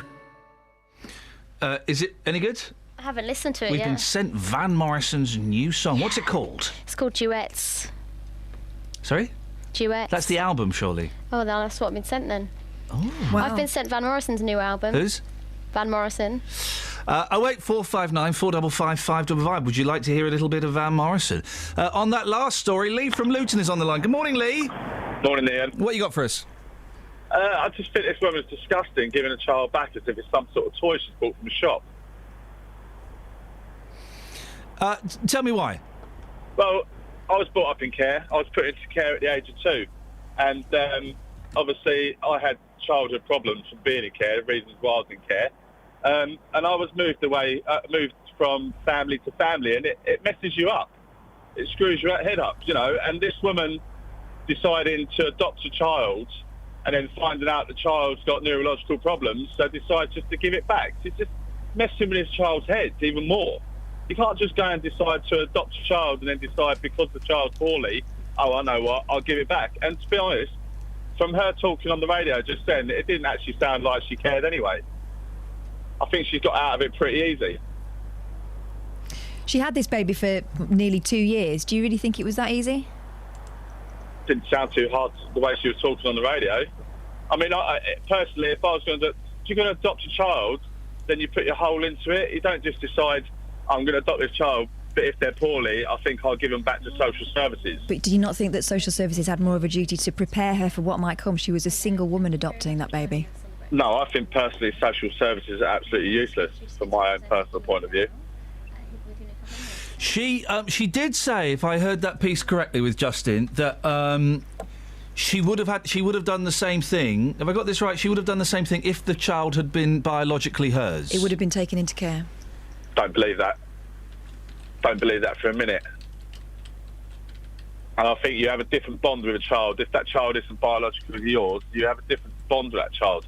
You know, like when I was in care, being moved from one family that I was in care with for 13 years, and then because I started to get into trouble at school, that family decided that they no longer could cope with me, so moved me to another family. Well, that doesn't make you feel really wanted, does it? What effect did being moved around like that have on you, Lee? Just the main effect was not feeling like you were loved by anyone. You know. And I just think she's a bit disgusting. That's my point of view. I just don't like what she's done. I think she should just have kept the baby regardless and just got the help she needed. There's help out there for people, but for children like that, and for single parents. There's plenty of help out there for us. Lee, I appreciate your call this morning. He said something there that that was very interesting. The bond between the bond between an adoptive parent and an adoptive child is not the same as biological parent and child. I know people who would disagree with that, but then they haven't had their own children, so how would they know? Exactly, and that's the thing. How would you know? The only way you'd know, I guess, is if you have both. And you do hear stories, don't you, of people families adopting a child because they can't have kids of their own, and then they have a kid of their own. And sometimes the adopted child can feel second best, shunted to the side ever so slightly. This is a long shot, but I guess the only way we're going to get any kind of clarity... Let's focus on this specifically. Do you feel different towards your child if they are adopted or biological? Your biological child. 08459 455 555. And what Lee was saying there was really harsh, but I found it hard to... I mean, it came from his family history. It came from his experience. It's hard to argue with that, isn't it? You do? I mean, OK, so she's not going to... She doesn't see this kid anymore. I don't think that would be allowed. Why? Why would it not be allowed? If a kid... Because it's been a disruptive... Because it would be disruptive. But if one of my boys was severely disabled to the point where we were unable to cope, and with that child, we made the painful decision to put that child in care, we'd still be allowed to visit, wouldn't we? Yeah, but... So why is she still not... What is she not allowed to visit? I would imagine or has that she if the made adoption the decision... is over, you're not allowed to be an influence. So in that case, she's made the decision not to be part of that child's life anymore. I guess it's part of the process. Well, then that does seem a little bit... it could be interpreted as being a little bit... It's hard because these are the sort of intricacies we could do with having her to speak about, but because we've only been able to record an interview with her, these are questions that come up now. And these are not in any way slight on Justin. These are all kind of questions that are just popping into our head now. But also, Claire, if you're listening and we're getting things wrong, please do give us a shout. Yeah, it'll be interesting to know if she has made the decision not to see the child anymore. Because if it was one of my boys... unless we put them up for adoption, if we put them in care to cope with their severe disabilities, which thank God they don't have, thank God they don't have, we would still be a part of their lives, whether it was visiting them once a month or whatever. From what we know of the story, it sounds like she's made the decision not to visit that child. I don't know whether you can go and visit them if you put them up for adoption. Yeah, of course you can. No, not for adoption, in care. Oh, right. In care. I don't know. It depends on the circumstances. No, of course you can. What circumstances would there be where a parent couldn't go and visit a child that was put into care? If your child's been taken into care because of something you are dealing with, then it may be the case. But this is anyway. 08459 455 555. Craig's on the line. Morning, Craig. Morning. You have both adopted and biological children. Well, yes and no. Yes and no. Yes, I did have my own biological child, but unfortunately, he died at a young age. I'm so sorry to hear that. Yeah, and 3 years ago, to September 2011, we adopted a little boy. Almost in everything is identical in regards to their ages anyway, with your caller. Yeah. We had him when he got him when he was 16 months. We've now had him 2 years. Now, what I was going to say is the bond between having an adopted child and a biological child is no different. Well, how long... I'm going to ask some horrible questions, Craig, and if you don't want to answer them, you can tell me to jog on and I won't be offended. How long ago did you lose your child? He was born 8 years ago. And how long did he live for? 12 weeks. OK. I'm really sorry to hear that. I have friends who have gone through that, and it is a traumatic and horrific experience. Correct. Is there a chance... I don't know how to ask this. I'm just going to ask it because this is what we do. We just ask it. Is there a chance that you look at this baby as a replacement, and that's a cold word, but a replacement for the son that passed away? Good question, and I would say no. Okay. And in your experience, the bond between those two boys, between you and those two boys, is identical. To me, yes. No question about it. Craig, I'm really sorry for your loss, and I appreciate you giving us a call and letting us know. No problem. Thank you, mate. The stuff, other people's lives, huh? Other people's lives. I wouldn't, you think you got problems. I wouldn't trade mine for a moment. 08459 455 555. One thing I would... Craig's opinion is, of course, valid and is excellent. I'm glad we got it. It will be interesting to speak to somebody who has an adoptive and a biological child that are both still with us. So they come down in the morning and they see them... This is it. They come down in the morning and they see them sat at the breakfast table. Whose bowl of cornflakes gets filled up first? There you go.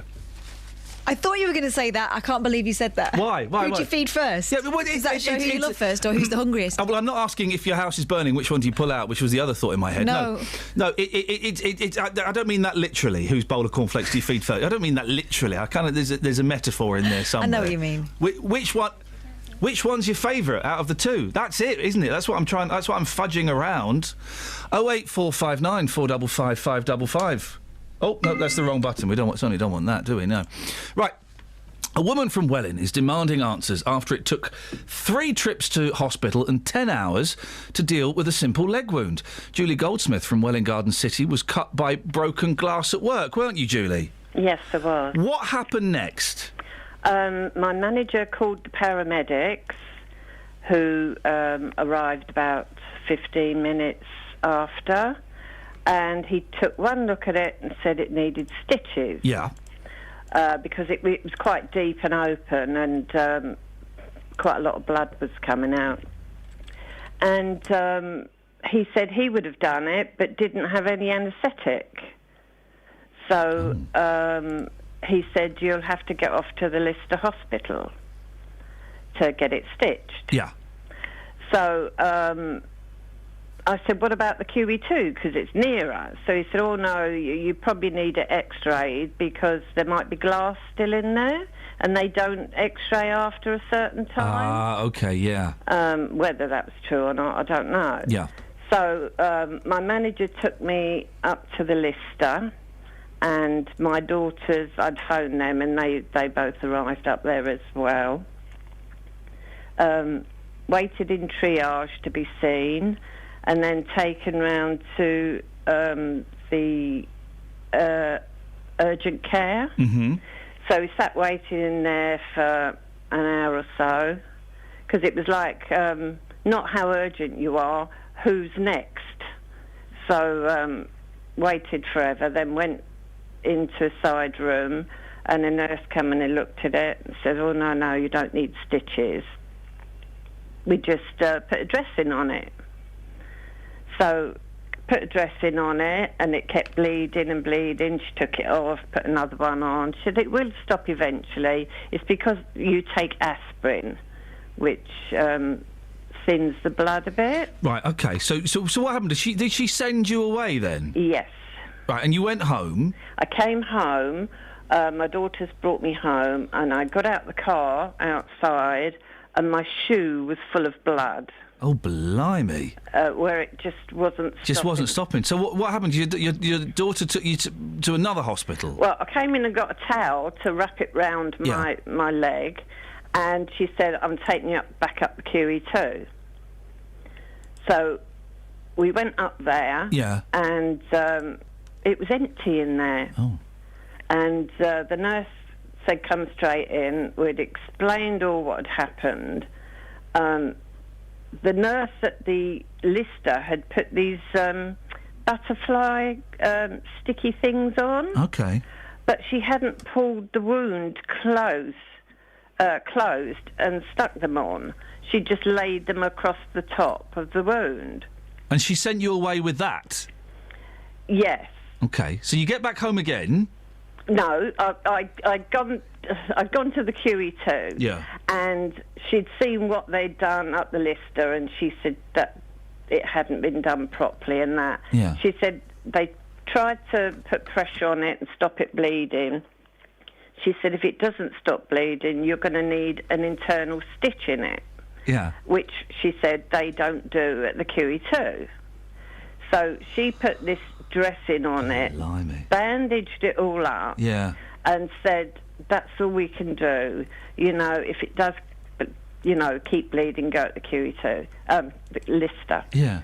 So I came home again. It kept bleeding. And I put my foot up, and it gradually was coming through the bandage. Oh, blimey.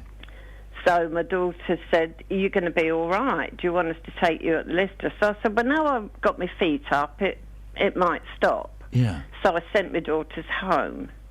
They live in Hatfield. Okay. So they went home. So I just sat here for half an hour, and the blood started coming through and dripping out, and I thought, no, it needs something else. So I phoned my daughters up again. They came over, took me back at the Lister. Yeah. I'm sitting in the Lister waiting room to see triage again, which took 3/4 of an hour. Then he wheeled me in a wheelchair through to urgent care again, where I sat there with it dripping out onto a towel. Oh, it's like a horror film, this is, Julie. It was horrendous. Listen, I'm sorry to rush ever so slightly. We are running out of time. You got the stitches eventually? Eventually, yes, at about 4 o'clock in the morning. And what time did you get home?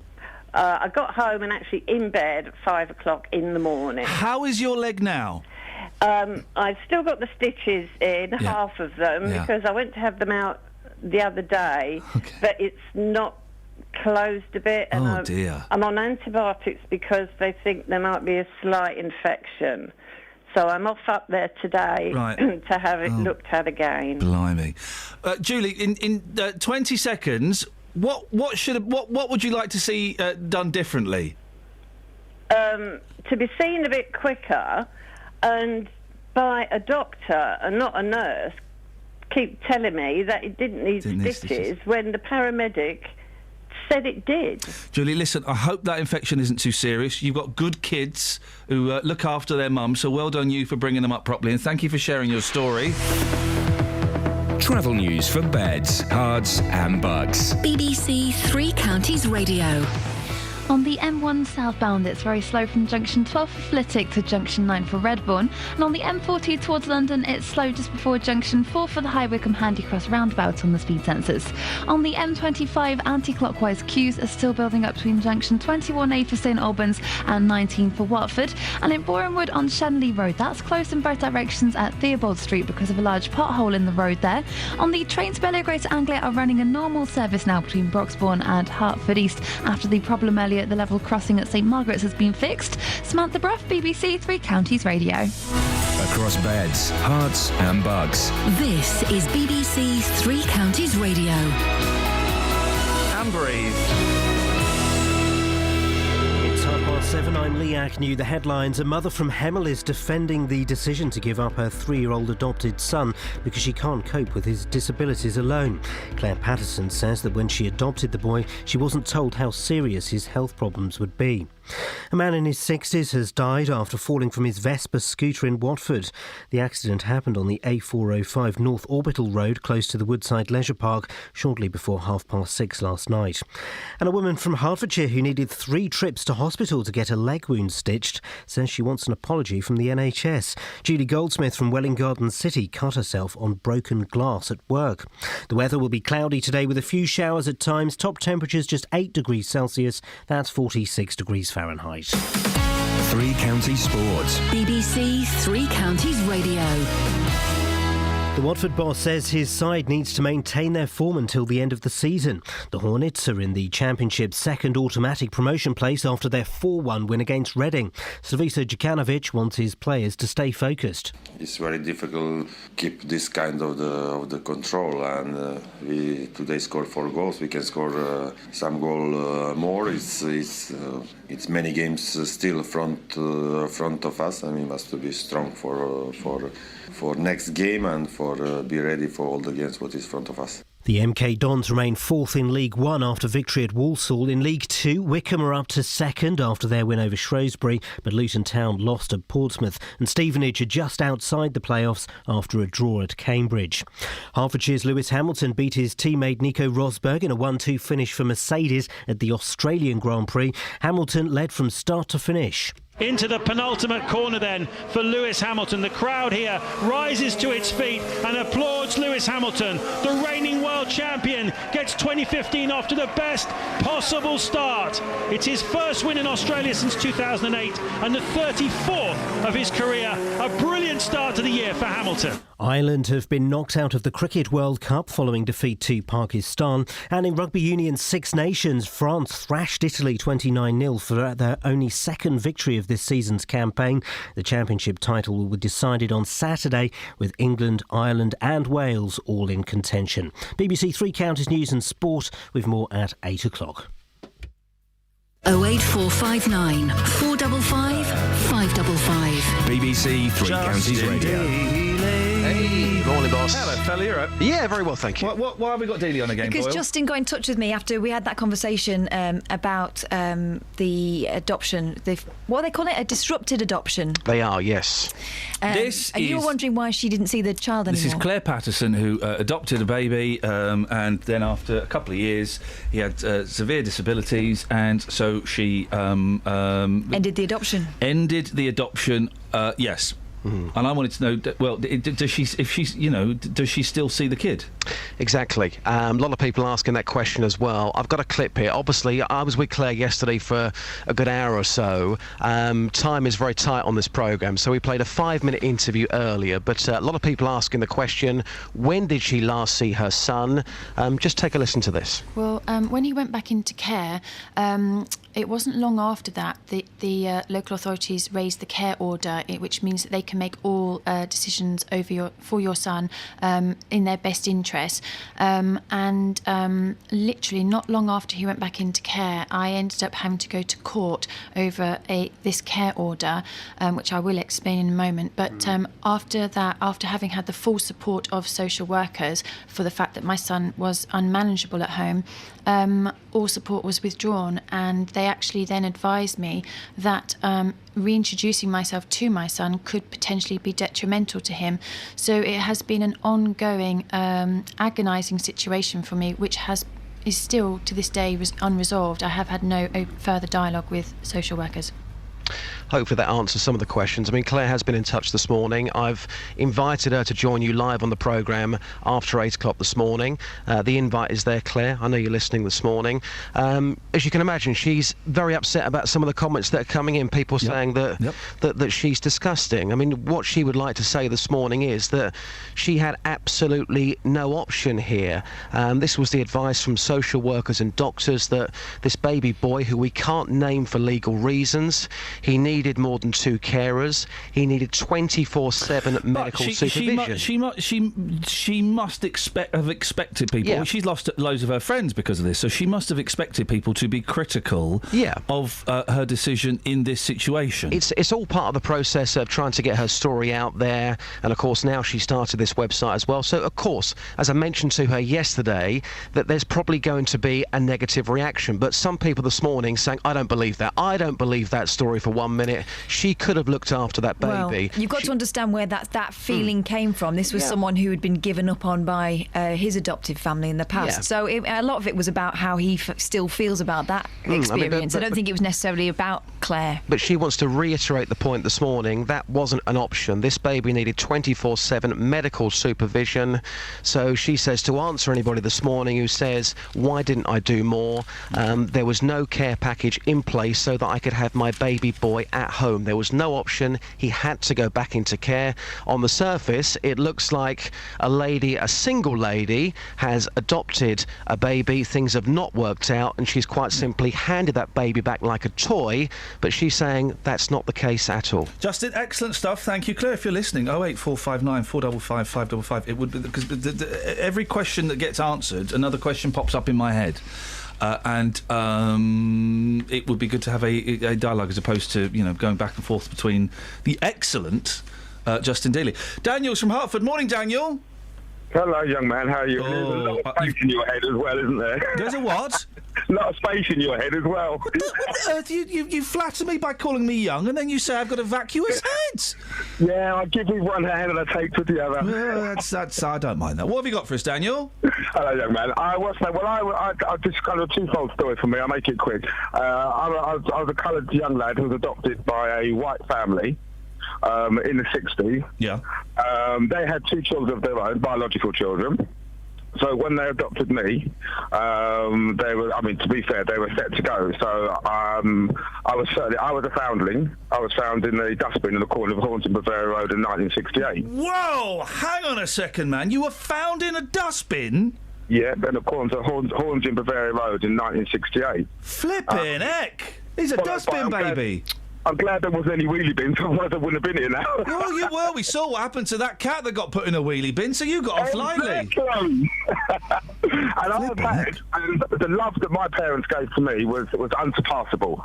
And at no time did I ever feel that there was any difference between me or my brothers and sister.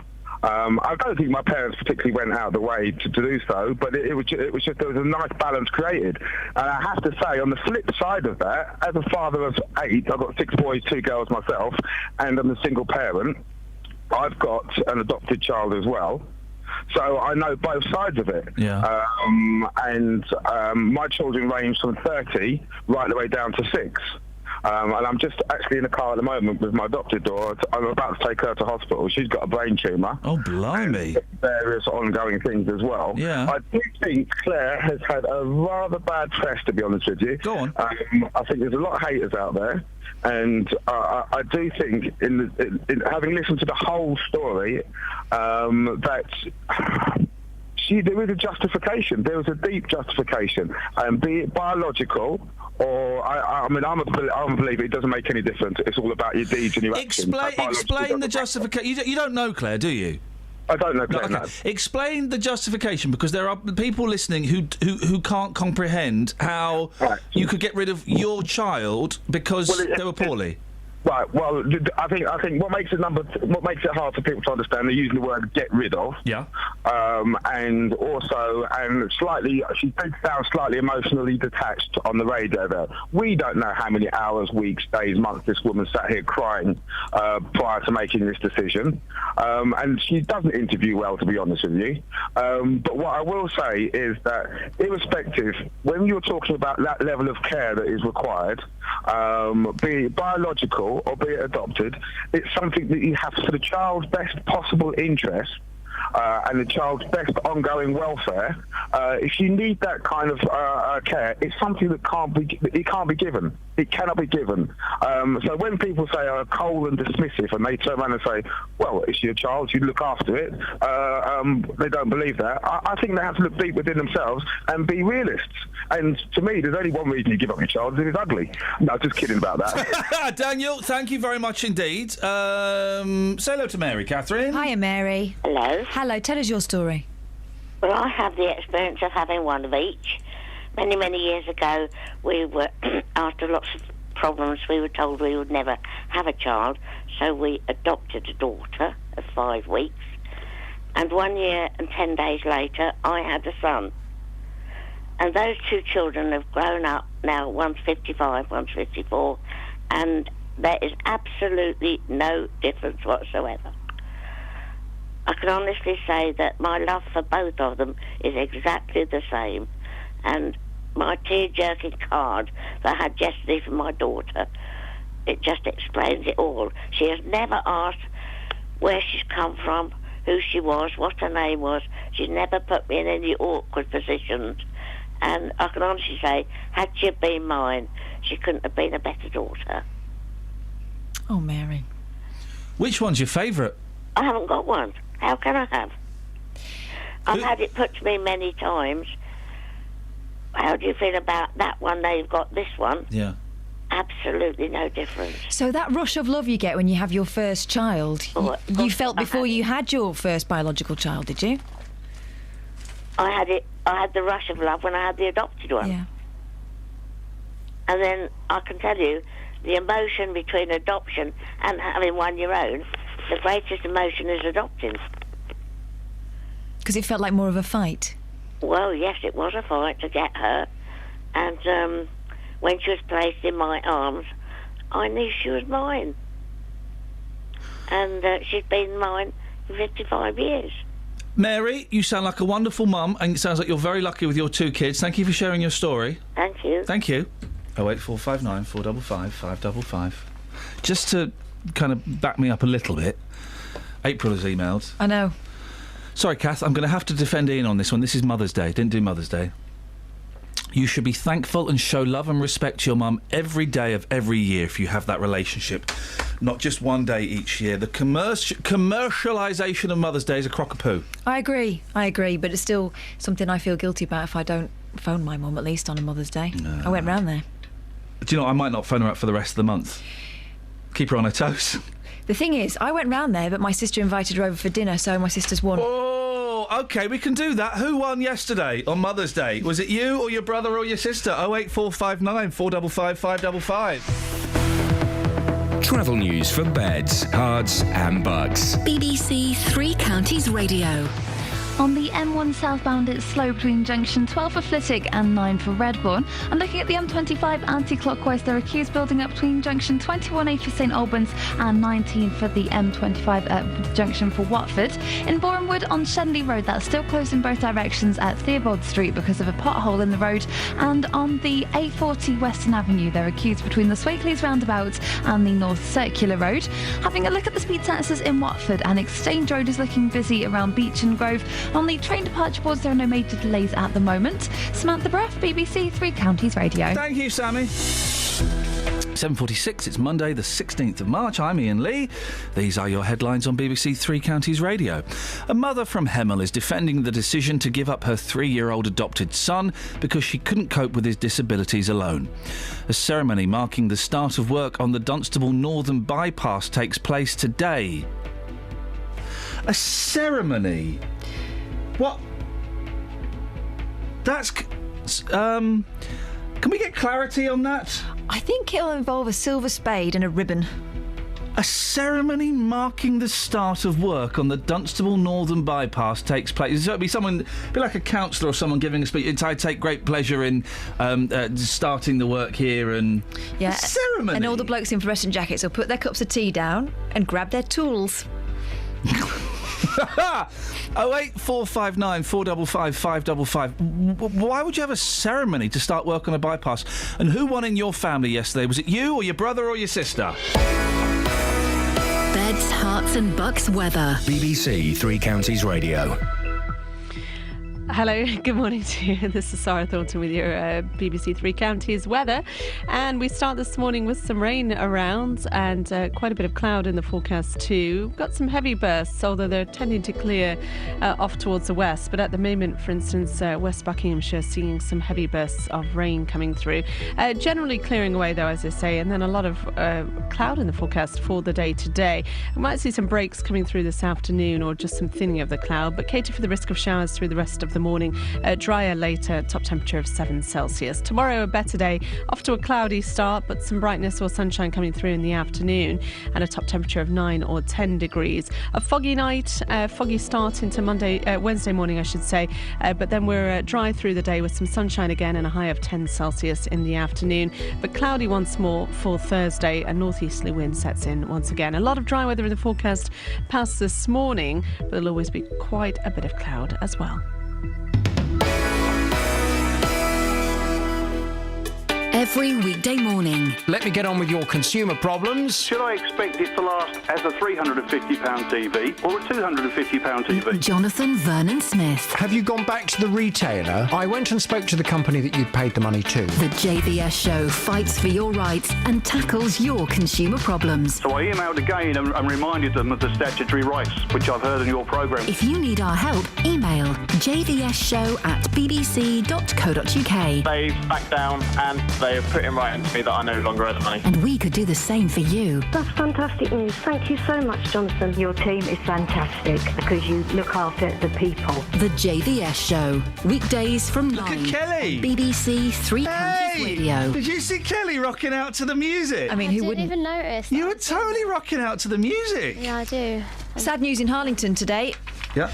A loved and dedicated lollipop man has been banned from high-fiving children as they cross the road. Good. Now, this is the second one of these we've heard of. This time it's local and vocal. There's a fella in Scotland.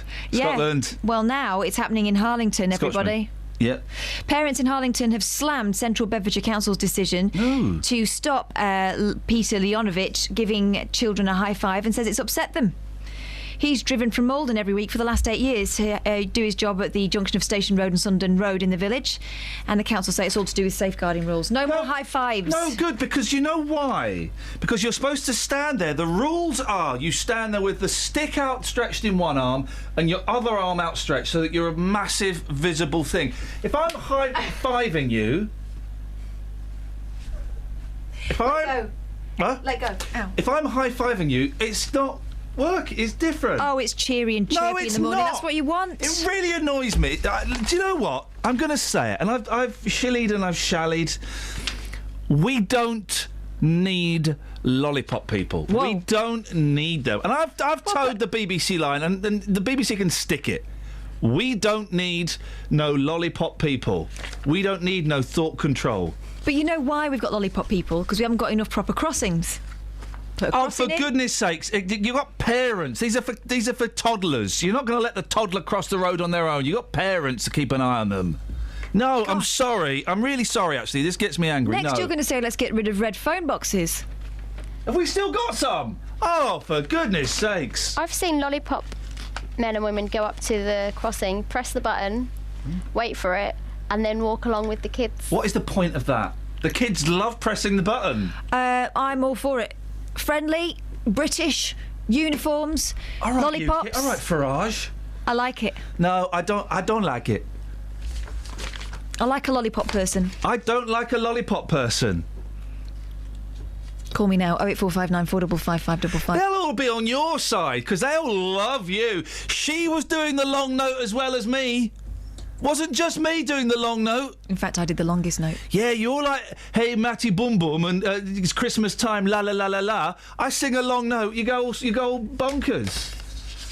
They're not listening anymore, those people. They were disgusted by your long note. 08459 455 555. We don't need no lollipop people.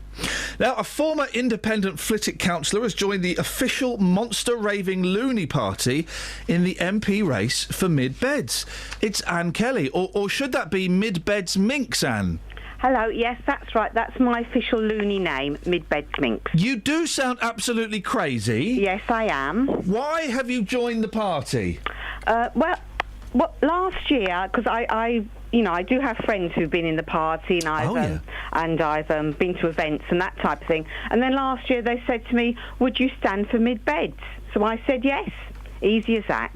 Catherine, I'm speechless with this lunatic. You don't fancy standing and actually putting some policies out or anything, or? Oh yes, well I've got my own policies, and then of course there's the loony party policies. Go on. What would you like to hear first? Well, I know. Why don't you don't tell us, and we'll guess whether it's your policy or the loony party's policy. Right. The first one is to abolish 0-hour contracts. That's yours. Yes. Yeah, and give us a loony one. Right.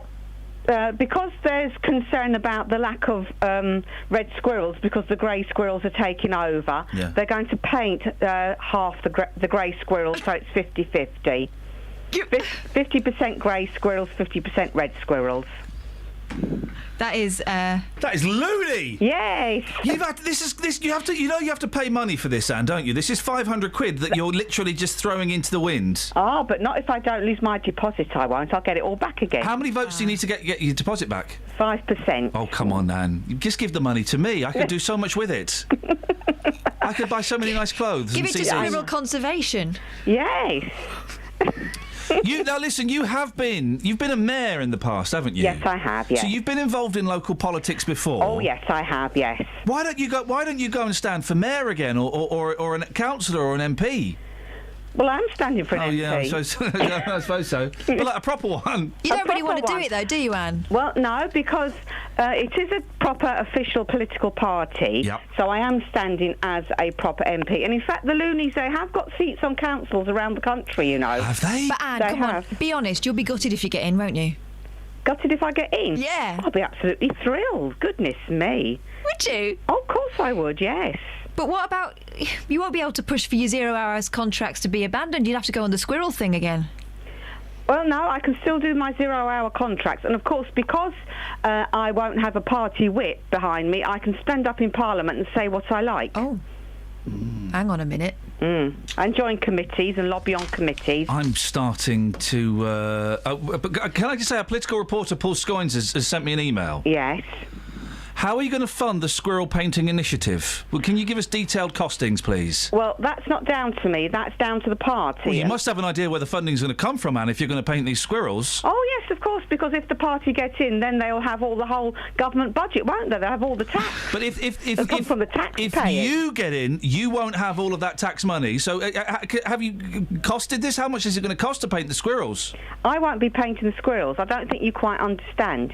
The squirrels will be painted if the Monster Raving Loony Party gets into government. Well, but what if you... So if you become an MP, though, the people who voted for you, Ms Kelly, I put it to you, will be expecting their squirrels to be painted, and now you're reneging on that manifesto pledge. No, obviously, if my constituency want those squirrels painted, they will be painted. And how much is that going to cost? It depends how much the paint is. You can go down to Good Shorts. answer. They do it quite reasonable, don't they? Yeah. Do you think they're squirrel friendly though? It might have to be special paint you get from a pet shop. You need to think this through. Yes. However, but it is doable. Of course, it is doable. Anne? They never do anything that's not doable. Anne, you're nuts. Nice to talk to you. Thank you. Ta-ta. That was a real person. Yeah. Thank you for your input there, Paul. Much appreciated. Pat's in Houghton Regis. Morning, Pat. Good morning, Ian. We've been getting on rather well recently, Pat. I suspect that's going to change. Oh, it's up to you. Go on. Right. OK. Before I go on to the zebra crossings and the lollipop men and women, yes, which do a fantastic... The brave lollipop men and women of Great Britain. Yeah, that's right. And Central Bedfordshire moaning about high-fiving. If you look at the latest statistics that we've got, 76% cut in traffic police in Devon and Cornwall, 71% cut in Essex as well on traffic police. And in Devon and Cornwall, by the way, they've got no full-time traffic officers at all patrolling their roads. What's that got to do with me? Well, it's I don't live in Devon or Cornwall. Not many people do. I think it's... If I get to the point... Please do, Pat. We are getting reductions all over the country by 23% of traffic officers, which mean no one is looking after our roads. Hang on a minute. The lollipop men and women aren't looking after our roads. Well, they are. If you've seen the width for those zebra crossings, and people that get really anxious, they want to get to work, and as soon as they see someone pass their car, they want to shoot off again. There could be a child running back the other way. You do need them, because unless Central Bedfordshire get their act together and put an island in the middle of these big crossings, we're going to have problems for our children going to school. Hang on a minute, Pat. You've started. Your arguments are nonsense. You've started off saying about the cuts in the traffic police, that's right, and that what you want lollipop men and women to fill that gap. No. I want them to remain where they are for the safety of our children, because people on the roads now are getting away with everything on the roads because of the lack of policing on the roads. Hey, you say that. I was driving in Birmingham the other day in the city centre, right? Really busy in the city centre, and there was something in the car next to me that caught my eye. You'll like this, Pat. And it was a bloke. It was a passenger. Was a bloke, and a woman was driving. And I was watching her. She was eating a bowl of soup. What? She was eating a bowl of soup, Patrick. Yes. Was she dipping bread? was it a police officer? No, it wasn't a police officer, Pat. Thank you. Bowl of soup. Oh, that's control, isn't it? Isn't it? Steering with the knees. Pat, thank you. I got no idea why Pat mentioned the cuts to the police, though.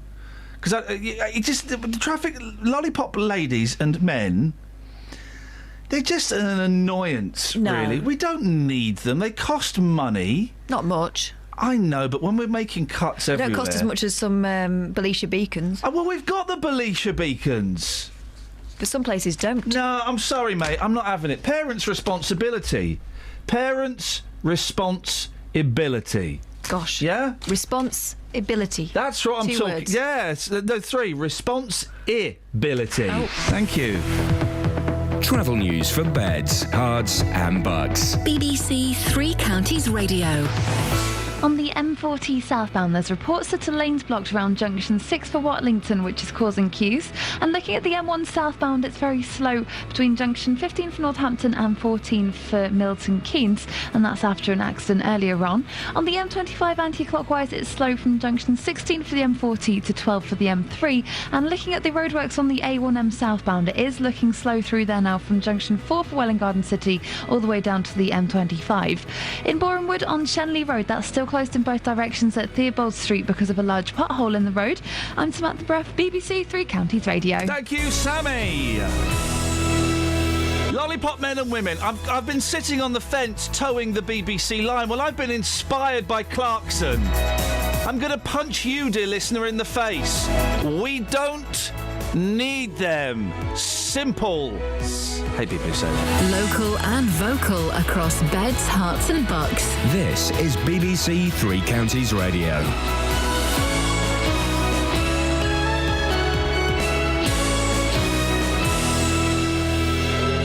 It's 8 o'clock, I'm Lee Agnew. The headlines: a mother from Hemel hands her adopted son back. There's been a fatal scooter accident in Watford, and work to fully start on the Dunstable Northern Bypass. BBC Three Counties Radio. A mother from Hemel is defending the decision to give up her 3-year-old adopted son because she couldn't cope with his medical needs alone.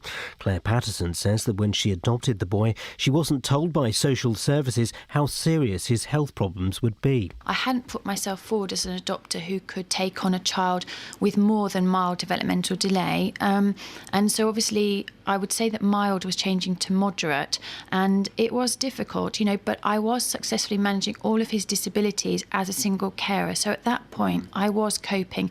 I was even looking to get him statemented for school because I felt that he would not be able to start school at 4. A man in his 60s has died after falling from his Vespa scooter in Watford. The accident happened on the A405 North Orbital Road, close to the Woodside Leisure Park, shortly before 6:30 last night. Police are appealing for anyone who saw what happened to come forward. A ceremony marking the start of work on the new road linking the A5 and the M1 takes place in Bedfordshire today. The Transport Secretary, Patrick McLaughlin, will be doing the honours at the site of the Dunstable Northern Bypass. More from Carol Abercrombie. The dual carriageway, which is costing more than £160 million, will run east from the A5 north of Dunstable to join the M1 at a new junction 11A. Once completed in spring 2017, experts say it will cut the journey time and reduce congestion in Dunstable. There was a long-running campaign to get a bypass, which was finally given the go-ahead in 2010. Milton Keynes-based World Vision has joined rescue efforts on the Pacific island of Vanuatu, which has been hit by a tropical cyclone. The country's president of Vanuatu says it's destroyed most buildings in the capital. Alice Clements from UNICEF says they need a lot more help. These are, just a few aircraft. We need a lot more support here, and we need it urgently. I've been meeting with communities, and one woman said to me, I'm 9 months pregnant. I was due on the 9th of this month. We have no house, no food, no water. And the hospital is struggling because all the staff themselves have been affected, so they're not at work. A woman from Hertfordshire who needed 3 trips to hospital to get a leg wound stitched says she wants an apology from the NHS. Julie Goldsmith from Welwyn Garden City cut herself on broken glass at work. She was told by a paramedic that the injury would need a stitch. In the paper, it said a hospital spokesman had said, we're very, very sorry, and apologised to me, but they haven't actually apologised to me. And that's what you'd like, is it, an apology? I would, yes, I would like an apology from them. In sport, Hertfordshire's Lewis Hamilton beat his teammate Nico Rosberg in a 1-2 finish for Mercedes at the Australian Grand Prix. And the weather will be cloudy today with a few showers at times. Top temperatures just 8 degrees Celsius, 46 degrees Fahrenheit. Get the latest news and sport online at bbc.co.uk/3 counties. Seriously, the interview with that monster raving loony woman, if that doesn't become as big as the Green Lady on LBC with Nick Ferrari, then there is no justice in the world. She could not answer the simple question of where the funding for the initiative to paint grey squirrels red is going to come from. It's as if she doesn't expect to be leading the next government. It It was a very straightforward, direct question. One of your policies is, we'll have all the money from the tax. Well, that's only if the whole party get majority. They won't. If you get in, how are you going to fund this? People will be expecting it. Mid-beds, minx. Radio 4, I expect a phone call from you later on. I expect to be on Newsnight tonight and in all the newspapers tomorrow. Unbelievable. I mean, and paint from a pet shop. Really? Outrageous. It's like she doesn't expect to actually have to do it. This could be my big break back into the serious world. I could be back, baby. I could be back. We're also asking who won on Mother's Day in your house. Was it you? Was it your brother? Was it your sister? Lollipop men and women, we don't need them. And did you see David Bowie in Bedford? There we go. Across beds, hearts and bucks. This is BBC Three Counties Radio. Sorry, I know you're about to take a phone call. You look like you had a text. Yeah.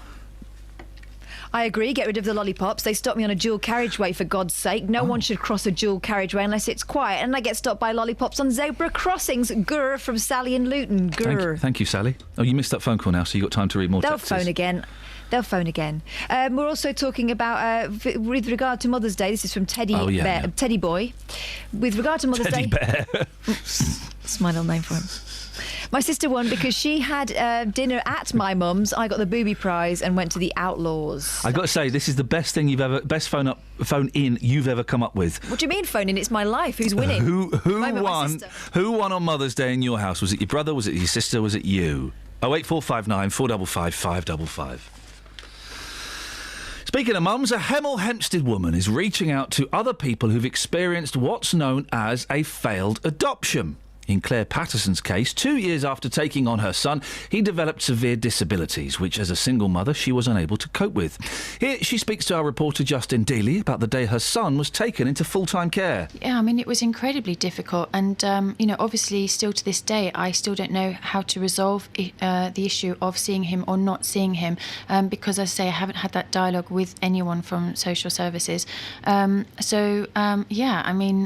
was incredibly difficult, but obviously I had to make the decision to have him to go back into care. There just simply wasn't another way of dealing with it. There was no other way. And how often do you think about him? Obviously, today it's Mother's Day, and we're sitting here in your living room. How often do you think about him? Yeah, I mean, obviously, I think about him every single day. There isn't a day that goes by that I don't wonder how he's getting on. I do get updates regularly on how he's managing. And it is one of the biggest losses that I think as a mother that you can ever go through, losing your own child. There could be some people listening to this who think that you're quite heartless. Mm-hmm. What would you say to those people? Yeah, I mean, obviously, I did everything I possibly could.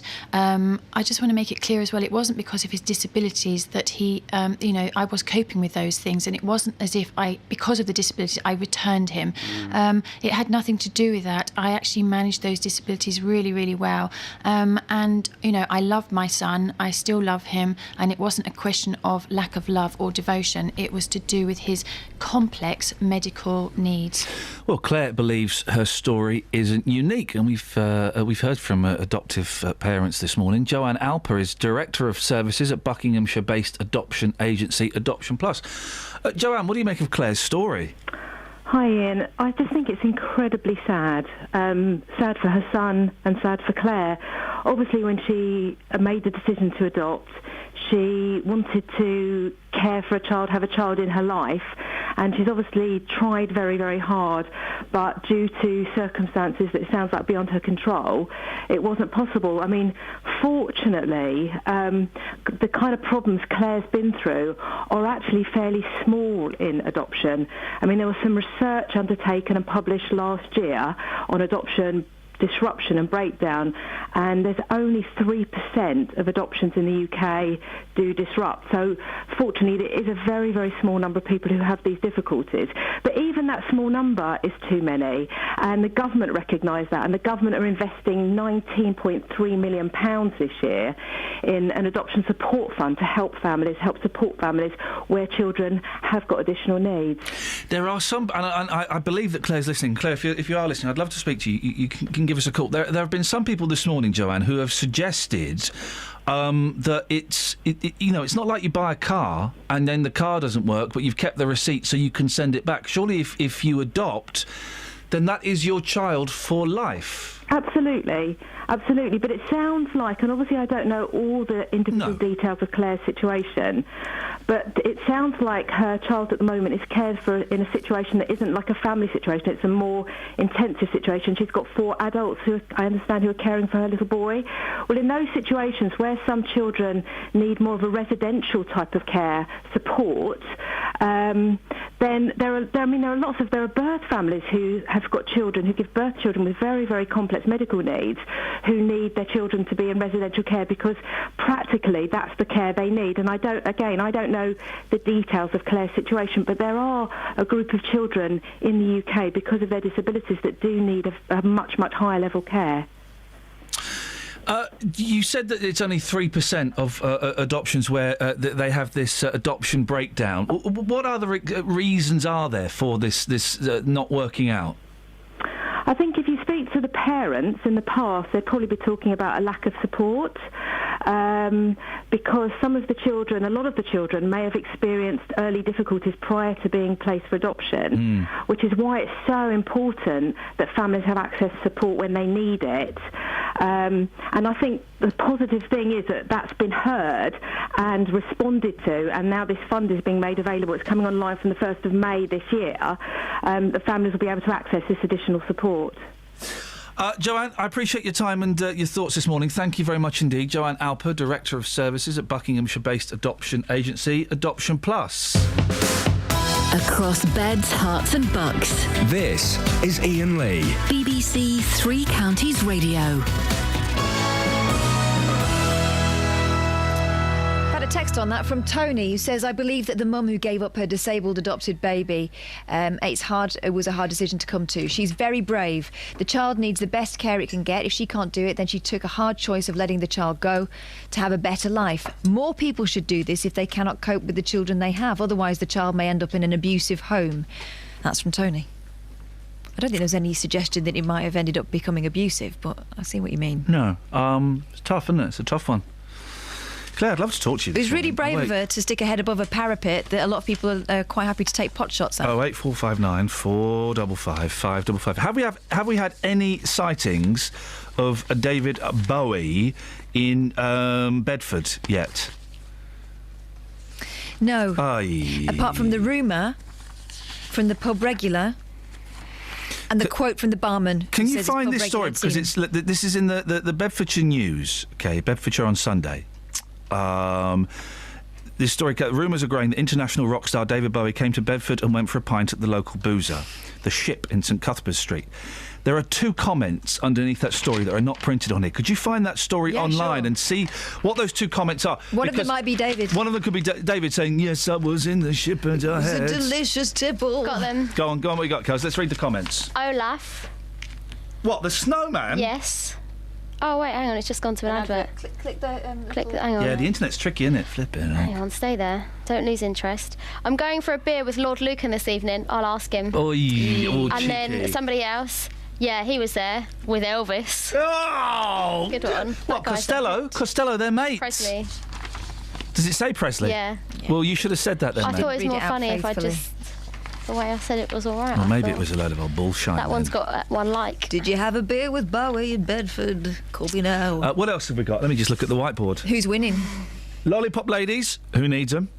And who won on Mother's Day? You, your brother, your sister, or nobody? I thought I was winning because I got in early. Yeah. Took the 2 very cute little girls, all dressed up, all posh for Mother's Day. Nah, seen them before. Then my mum cracks out this little beauty, says, oh yeah, I'm going to your sister's for lunch later on. I think she wins. Your sister pwned you. 08459 455 555. But you beat your brother, right? I smashed him right out of the park. He wasn't even in the town. What happened, man? I made my mum a Mother's Day card. She likes that sort of stuff. Cheap, yeah, cheap. Right, a really nice thing in there. Did you make her a necklace out of macaroni? Brought a tear to her eye.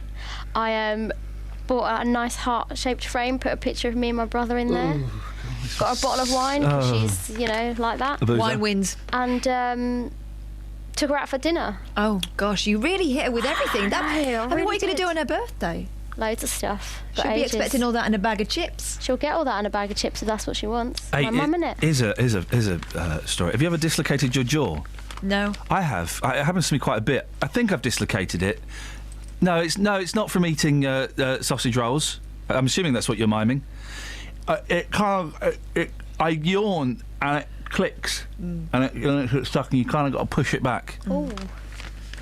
Anyway, what's this to do with? Unlucky Nathan Kerr has dislocated his jaw. He could be more unlucky. It could His be. name was Okay. He's dislocated his jaw 5 times in 6 months by yawning. Nathan, 24, has had to stop laughing. What? And kissing his girlfriend. Oh, there's a picture of him. He ain't got a girlfriend. And can chew only soft food. He said, I'd laugh about it, but it's too dangerous. My jaw literally drops off its hinges. Off its hinges.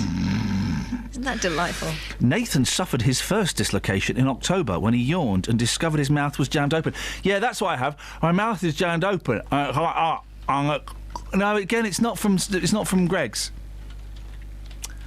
He said, I looked in the bathroom mirror and my face was lopsided with the top jawbone bulging out like a marble beside my ear. Gosh, very descriptive.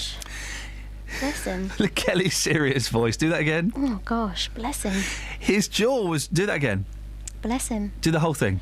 I'm not clipping it. Please. You have none of me on the cartwall. I don't clip it. Don't I? I can clip. Why? How? Why? How? Why? How? You're saying I don't have any of you, Kelly? Oh, you've got that other one. Yeah, there's another one somewhere. I think it's so close to my home. And you got this. I've got this one. I'm not in a bad mood. So I've got plenty. I've got plenty of you. I'm not in a bad mood. There's another one somewhere. Anyway, I have the answer to this young man's physical troubles. Oh yeah, go on. Chin sling. Travel news for beds, cards and bugs. BBC Three Counties Radio. On the M1 southbound, it's slow from junction 12 for Flitwick to 9 for Redbourne. And looking at the M25 anti-clockwise, it's very busy from junction 21A for St Albans to 16 for the M40. Looking at the M40, all the lanes have reopened at junction 6 for Watlington after the accident there, but it is still looking slow approaching junction 4 for the High Wycombe Handy Cross roundabout. And the A40 westbound in Ickenham has queues between the Hillingdon Circus and the Denham roundabout for the junction for the M40. On the train departure boards, there are no major delays showing up at the moment. Samantha Bruff, BBC Three Counties Radio. Sammy, thank you very much. It's 8:16. It's Monday the 16th of March. I'm Iain Lee. These are your headlines on BBC Three Counties Radio. A mother from Hemel is defending the decision to give up her 3-year-old adopted son because she couldn't cope with his medical needs alone. A ceremony marking the start of work on the Dunstable Northern Bypass takes place today. And Milton Keynes-based World Vision has joined rescue efforts on the Pacific island of... Now, I should have been listening to the news. Vanuatu? Pardon? Vanuatu? Yes. Which has been hit by a tropical cyclone. BBC Three Counties Radio.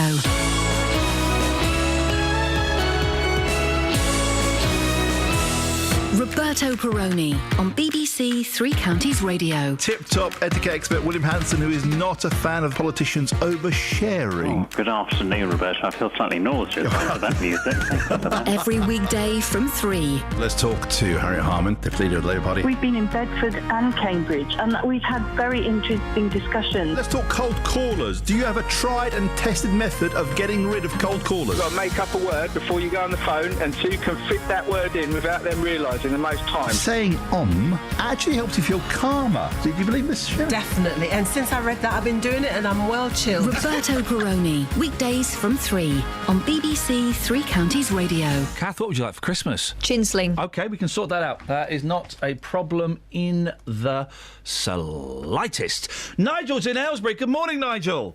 Good morning, Ian. How are you, sir? All right. Well, do you really want to know or not? Yeah, I'd like to know. Yes, why not? Let's have a conversation, because normally what happens is you say how's things and we go politely. How are you feeling, sir? I'm really constipated at the moment, and I have been for the last 3 days. Have you had any immobilise or anything like that. I've not had anything like that. I've strained, and I think I've done myself a mischief.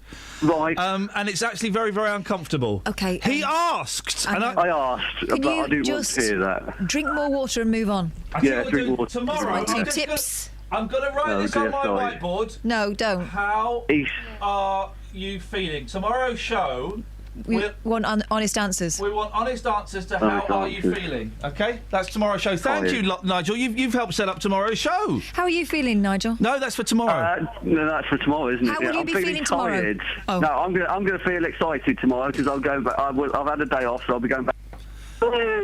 Are you going to get... you should buy yourself something special, like maybe... chin sling. Yeah, chin sling. OK, yeah, I will do that. Nigel, you've called in to talk about lollipops. Go on. Yes, I agree, Ian, totally with you. Yeah, get rid of the lollipop, ladies and gentlemen.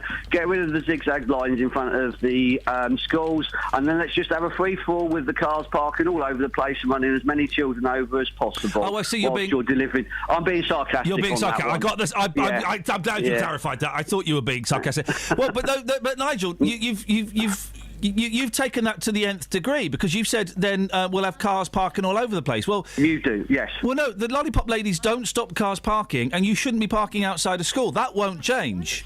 No, and that's the thing. No, the lollipop ladies and gentlemen provide a safe area for the crossings where schools. Well, that safe area will still be there, Nigel. The thing about the cars is a nonsense. The thing about the cars parking is they don't listen. You're not supposed to park on the zigzags outside of school, right? But people do. Well, but if people do, Nigel, then the lollipop ladies are failing in their job. They are, however, but with the lollipop ladies where they're crossing, particularly at the school where my children used to go to, there was no zebra crossing. There's no means of crossing across the road. And how old were your children when they were crossing the road?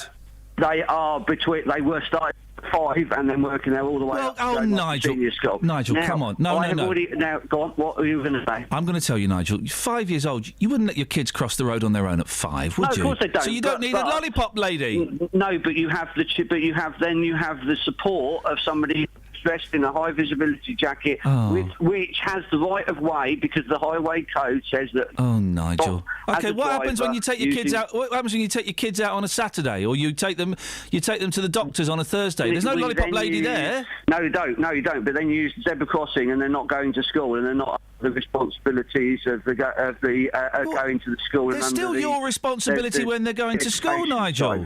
No, that's true. They are, but they are also being given that extra little bit of support by getting them across the road in a safe and controlled manner by actually having somebody there as authority. Well, a 5-year-old should have you there to help them cross the road. They do. Well, then what's your problem? They also have.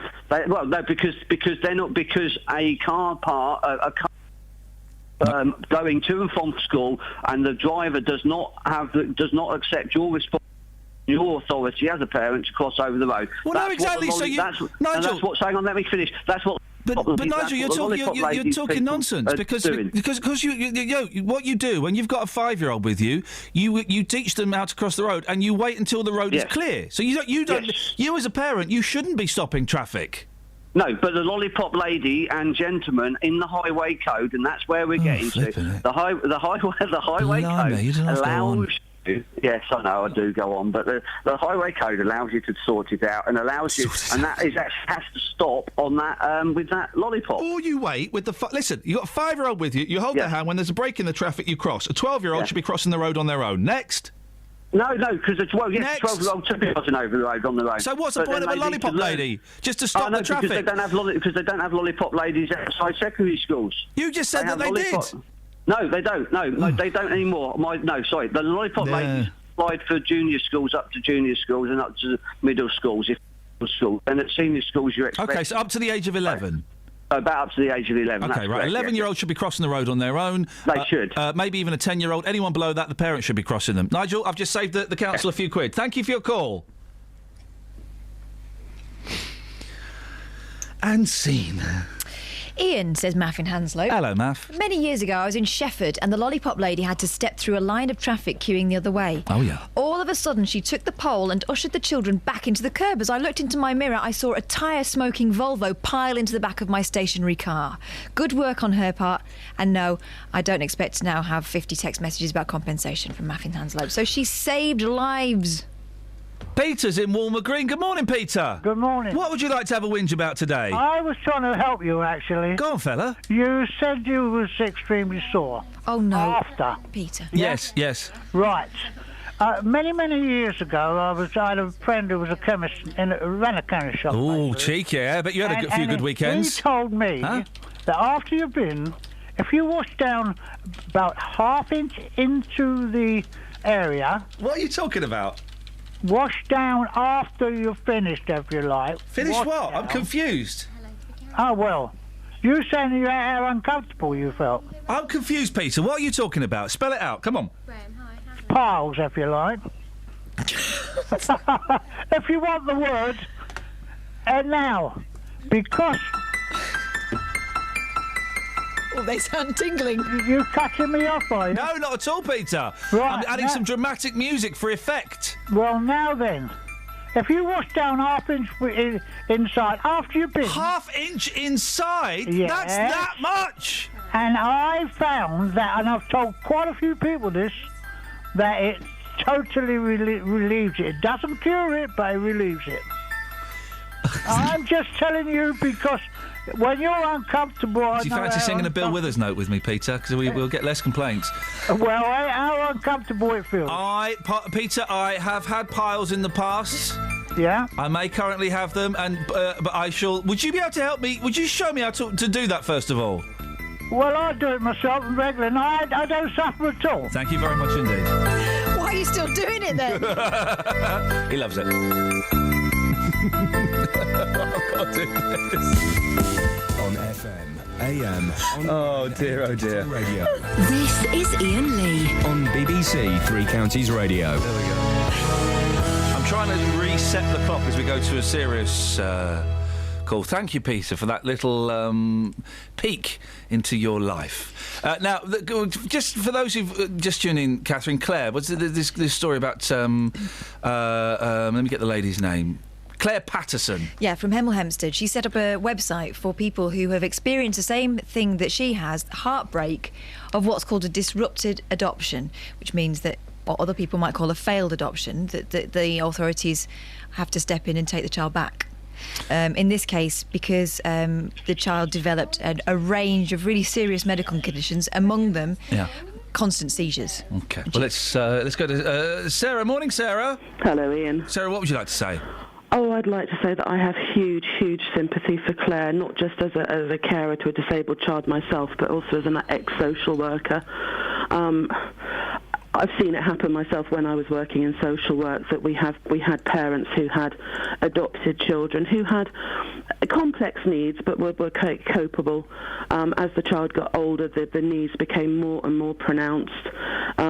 You make your application for assistance, help, whatever. You're told you can't have it because it's not necessary, because the funding isn't there. Eventually, when you're exhausted, you're done. You're not even looking after your child the way you're supposed to be looking after them, because you haven't got the assistance. You hand them back to the social services, and then miraculously, incredibly, everything that you said that child needed is suddenly there. And it's because social services are now acting in loco parentis, that they can suddenly give the 4 carers that need to come in through the day to help look after the child. And it's such an absolute tragedy.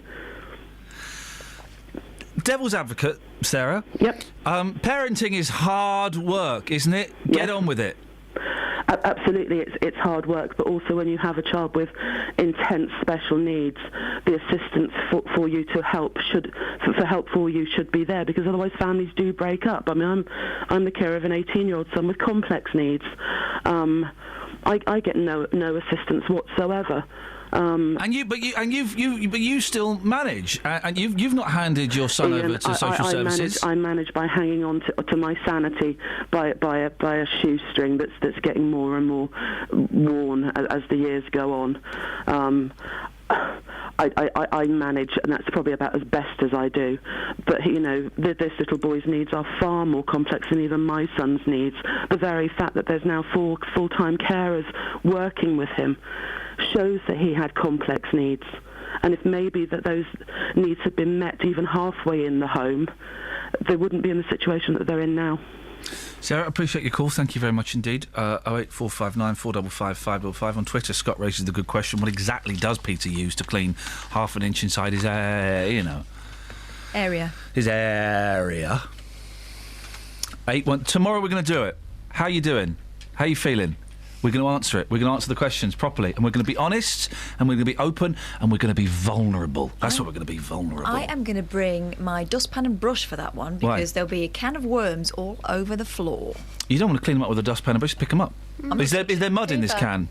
Probably, yeah. You do that for the mud. I'd pick up the worms. Would you? Yeah. You don't touch a spider, but you'll pick up a worm. I've got not a problem with worms. Isn't that weird? You really are odd. Thanks very much indeed.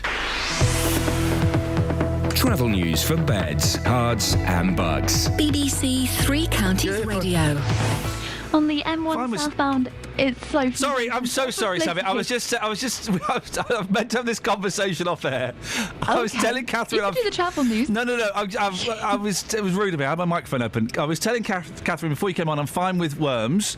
She then just messaged through to me, what about snakes? And I was about to tell her, I'm fine with snakes as well. I agree, snakes are lovely. Anyway. On the M1 southbound, it's slow from junction 12 for Flitwick to 9 for Redbourne, and the M25 anti-clockwise is busy around junction 21A for St Albans. In Borehamwood on Shenley Road, there are queues in both directions approaching Theobald Street because of the roadworks there to repair the hole in the road, and in Ickenham, the A40 has queues between the Hillingdon Circus and the Denham roundabout. Samantha Bruff, BBC Three Counties Radio. Across beds, hearts and bugs. This is BBC Three Counties Radio.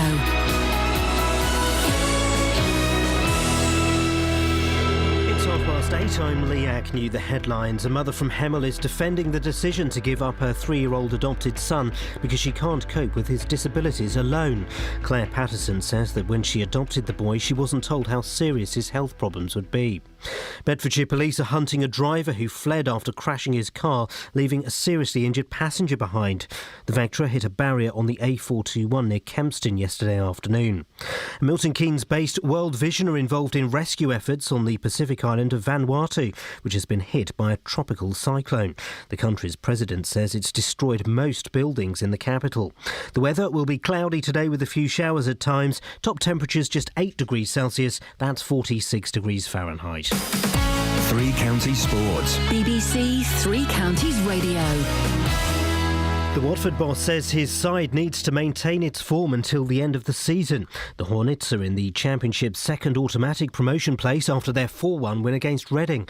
Slavisa Djukanovic wants his players to stay focused. It's very difficult to keep this kind of the control, and we today scored 4 goals. We can score some goal more. It's many games still front of us, and we must be strong for next game and for be ready for all the games what is in front of us. The MK Dons remain 4th in League 1 after victory at Walsall. In League 2, Wickham are up to 2nd after their win over Shrewsbury, but Luton Town lost at Portsmouth. Stevenage are just outside the playoffs after a draw at Cambridge. Hertfordshire's Lewis Hamilton won the Australian Grand Prix to get his title defence off to the best possible start. Hamilton finished ahead of his Mercedes teammate Nico Rosberg and Sebastian Vettel's Ferrari. I was working hard today. Nico was very quick. Fortunately, I was able to just manage it, and I didn't try to pull a silly gap. I just thought keep a nice gap in which I can react to anything he has to give. But he drove exceptionally well. He was flat chat trying to beat me, and I was obviously having to be on the limiter to try and stay ahead. So it was never really a moment where we weren't pushing. Ireland have been knocked out of the Cricket World Cup following defeat to Pakistan. And in Rugby Union Six Nations, France thrashed Italy 29-0 for their only second victory of this season's campaign. The championship title will be decided on Saturday, with England, Ireland and Wales all in contention. BBC Three Counties News and Sport with more at 9 o'clock. Call 08459 455 555. BBC Three Counties Radio. I don't know if you heard Peter in Walmer Green, regular contributor. I heard him in the background. Yep, he has recommended, and boy oh boy, this came from nowhere. Well, I'm a bit constipated at the moment. Are you? Yeah, I am a little bit. It's been a sluggish weekend. Jonathan, someone asked how he was. He told them. Oh. Tomorrow, when people ask how we are, we're going to tell them the truth. Gosh. But then Peter... You're not 85 yet. Not yet. I heard that, and your microphone's not even on, you cheeky mare. And Peter told us how he likes to clean half an inch up. What? After every ablution. Half an inch up. Then Scott Balcony said, what's he using? Thinking some sort of implement. He said, baby oil.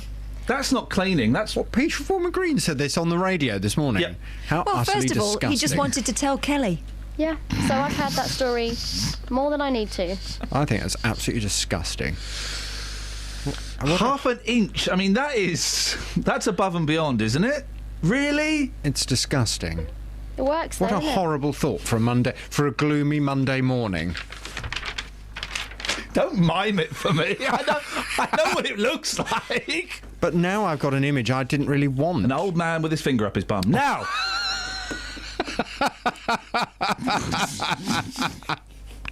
This is going to be the show that gets me the sack. We've really annoyed people today. Now, you've got an interesting one for today, haven't you? What's on your show at 9? Yes, from 9 this morning, I'm going to be asking, do you think people are using TripAdvisor in the right way? Oh. A feminist blogger who went for lunch in a Bedfordshire pub has been on TripAdvisor and accused the manager of sexual harassment. The review, entitled Great Food with a Side of Misogyny, claimed the manager had bitten a waitress on the shoulder before slapping her on the bottom. Well, the manager's wife immediately went online and defended her husband, saying the incident was playful, it had been taken totally out of context. Well, from 9 this morning, hear my interview with this feminist blogger, and I want your reaction to what she has written. Do you think what she wrote was fair enough? It was reasonable. If that was her take on the day, then that was perfectly acceptable.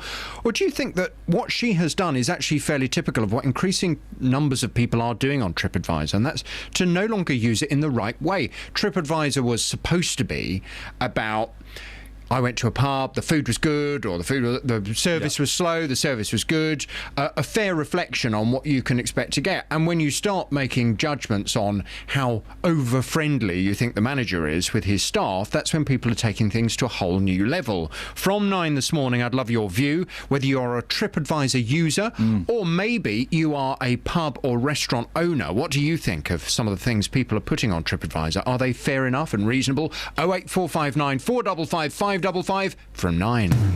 Call 08459 455 555. BBC Three Counties Radio. Speaking of TripAdvisor, I retweeted at the weekend that the TripAdvisor comments about the Abbey Road zebra crossing outside the world-famous Abbey Road Studios, home of the world-famous Beatles. And loads of people are just giving it like 2 or 3 stars, saying, it's just a zebra crossing, it could be anywhere. Yes, it is. Could be anywhere. Well, yeah, I know, but yes, what did I expect? The Beatles aren't going to be there doing another rooftop concert. That was in Savile Row, for goodness sakes. And apart from anything else, it was very noisy and slowed down the traffic. I love watching, and I haven't done it for a while, I might do it later on, actually, because it's kind of very zen, watching the Abbey Road webcam, where you can just watch tourists crossing the road, and it's very cathartic. And you do watch loads of cars just getting peed off with Japanese people. Great fun. Meanwhile, they flip the old victory sign. Right, Lollipop Ladies. I'm looking at my whiteboard, which is, I'm glad we've got. I need to have it in front of me, actually. Lollipop Ladies, who won on Mother's Day in your house? We've got Kelly's phoning for another day. We'll do that on another day. And how are you feeling? We'll do that tomorrow. David Hunt on Twitter says he's got a solution to fund the lollipop people. This is assuming we keep them. Oh, yeah, go on. Adverts on one side of the lollipops. You're welcome. Surely they should be sponsored by Chupa Chups, shouldn't they? That'd be nice. Chupa Chups should do it. Yeah, that's exactly what we're going to do. There we go. Sorted. Fine. Come on, Chupa Chups. Pull your foot. Where's your social responsibility? Dave T, meanwhile, is going back to Peter Pointer. Old army cure for Peter. Try a wire brush and Dettol. Oh! I I don't think Dave's been to medical school in the last decade. I wouldn't go with that. Yes. We've got some texts as well. Do you want me to have a look? Do you want me to? Oh, no.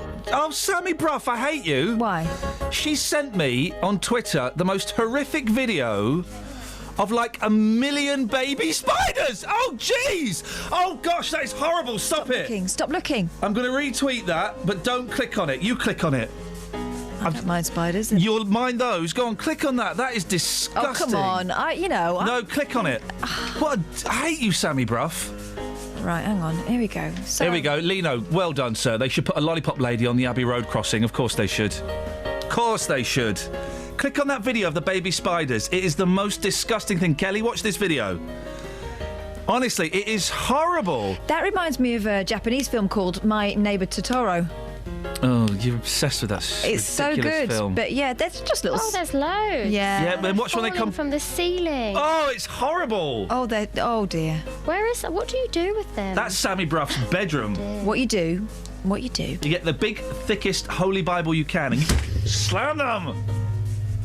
Oh, That's look at them. They're running for their lives. Have we got any texts? Yeah, we have, but you distracted me with pictures of spiders running. Pictures of spiders. Stuart from Woburn Sands needs a chin sling. Oh, yes. I feel like I dislocate my jaw when I yawn sometimes, and even though you're sort of aware of it, it can happen. That there's nothing you can do sometimes, and it's strange because it feels like it should be more painful than it actually is. I'm glad I'm not the only one. My work Chin colleague sling. had no idea when I tried to explain to him. There's no more fanny. But there is. Chin sling. There we go, you see. Fantastic. Anonymous texter, I don't know what they're referring to. I think Peter uses sandpaper. And Aidan High Wycombe suggests you need more soluble fibre. Just a bit of dietary advice there for you, Ian. Corsets are making a comeback. Well, I don't think they are. They should do. I don't think that you women put enough effort into moving your organs into displaced positions. They may be seen by many as an uncomfortable relic from the Victorian age. Yeah, used to make people pass out and not have babies. They used to have in big posh houses. They would have fainting rooms where women would go after and faint for a little bit. Mm. They do look wonderful though, don't they? When they're done properly, like really tight, painfully tight. Really? No. You like that? Do you like a bit of foot binding as well? Go for that. Oh, you're so naughty. Corsets are seeing a revival as well as the hourglass figure that it creates. One leading retailer, which specialises in the garment, said it had seen sales grow by half in the last 3 months. eBay also boasted of a 54% surge in modern corset sales since December.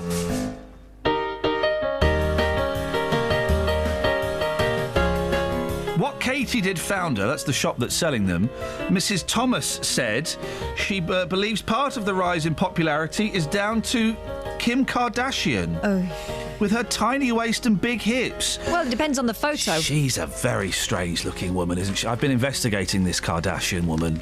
Because we've been speaking to young people, I feel I should know pop culture a bit better. So I've been investigating.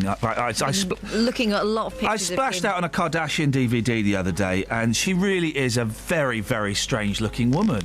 Not attractive at all, I don't think. She's got a beautiful face. I'm not quite sure what she's trying to achieve below that. Miss Kardashian posted a picture of herself wearing a corset on her Instagram page in October with the hashtag waist training. More recently, actress Lily James has shown off a tiny corseted waist in pictures for the Disney film Cinderella. Here we go. This is how nuts people are, right? Corsets are also being used by some as a weight loss technique. A cheat, you mean? Website The Corset Diet claims that wearing one can help shed the pounds within weeks. No, you just push it down. Shh, please, can you let me... This bit's true, and then I'm going to do a funny. Go on. Website The Corset Diet claims that wearing one can help shed the pounds within weeks. Of course it can. That was good. That last bit was me. Pure me. Could you tell?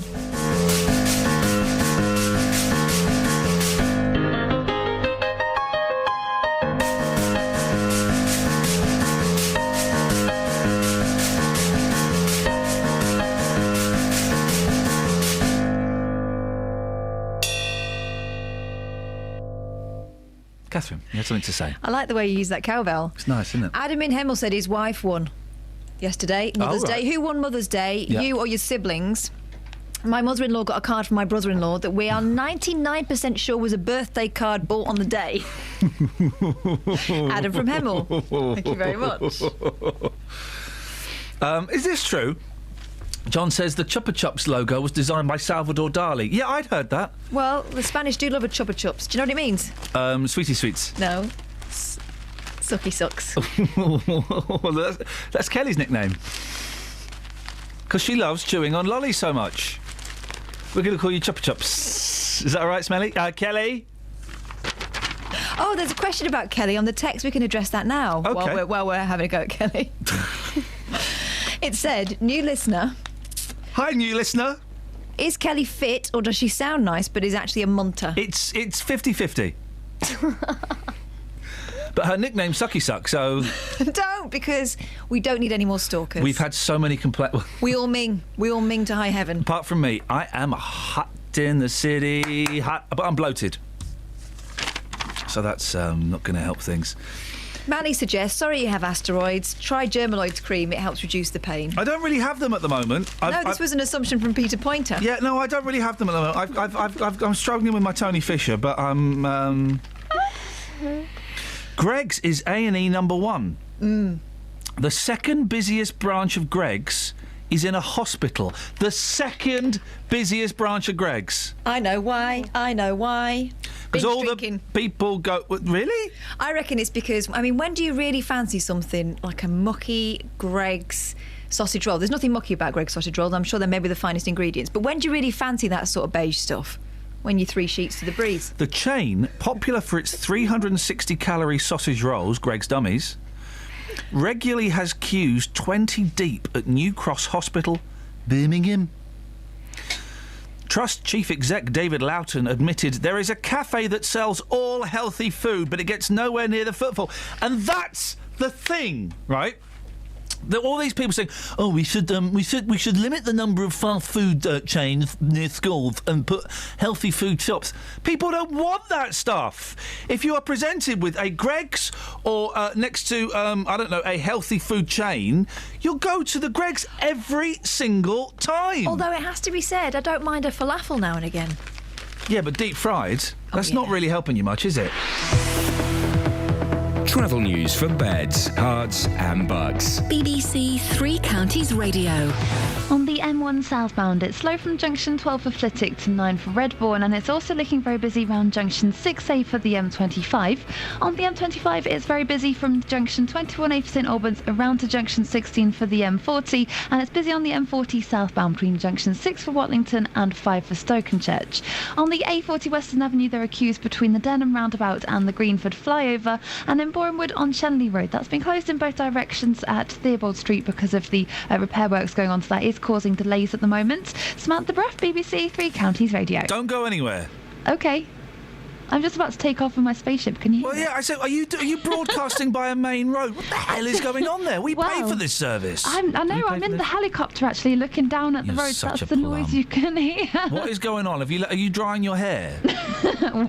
And also, that video you sent me is disgusting, and I'm serious. I've gone right off you. Well, yeah, but you can't, they're not going to get you. It's no, in the mate. Video. You are thoroughly unpleasant. Not a fan. But snakes are lovely, right? Yes! Just that video of spiders is horrible. 8:46. It's Monday the 16th of March. I'm Iain Lee. These are your headlines on BBC Three Counties Radio. A mother from Hemel is defending the decision to give up her 3-year-old adopted son because she couldn't cope with his medical needs on her own. Police are hunting a driver who crashed his car near Kempston and ran off, leaving his seriously injured passenger behind. And Milton Keynes-based World Vision has joined rescue efforts on the Pacific island of Vanuatu, which has been hit by a tropical cyclone. 08459 455 555. Can anybody give us a good argument for keeping lollipop ladies? I don't think so. Here's the weather. Beds, Herts and Bucks weather. BBC Three Counties Radio. Yes, thanks very much indeed. We have some rain still around across the 3 counties at the moment, but we're also seeing some brighter skies developing in the wake of that rain, particularly at the moment towards parts of Hertfordshire and Bedfordshire, where Buckinghamshire still got some rain around, but it's all clearing bodily westwards, so that improvement continuing to filter to all 3 counties. And with some brightness around, the temperatures will do a bit better than they have done in the last couple of days. At the moment, they were still at 5 Celsius, but some bright weather at times through the day and a top temperature of 8, possibly 9 Celsius if you do get some longer spells of sunshine. Now, tonight we'll see temperatures falling down to around 3 degrees, so it will be a chilly start tomorrow morning with some ground frost, but quite a bit of cloud to start the day. As we go through the afternoon, the risk of some showers, but a top temperature of 9 or 10 Celsius with some brighter skies at times. On Wednesday, again, it's a pretty murky start. In fact, we'll start with some fog, but sunshine in the afternoon and a high of 10 degrees, and then cloudier and a bit cooler for Thursday, but staying dry until the weekend. Monday Night Sport is a sports programme unlike any other. I love going somewhere where the sport takes place. Go to the judo club in Aylesbury where he almost got strangled to death. He's just about to get flung in the air and crash to the floor.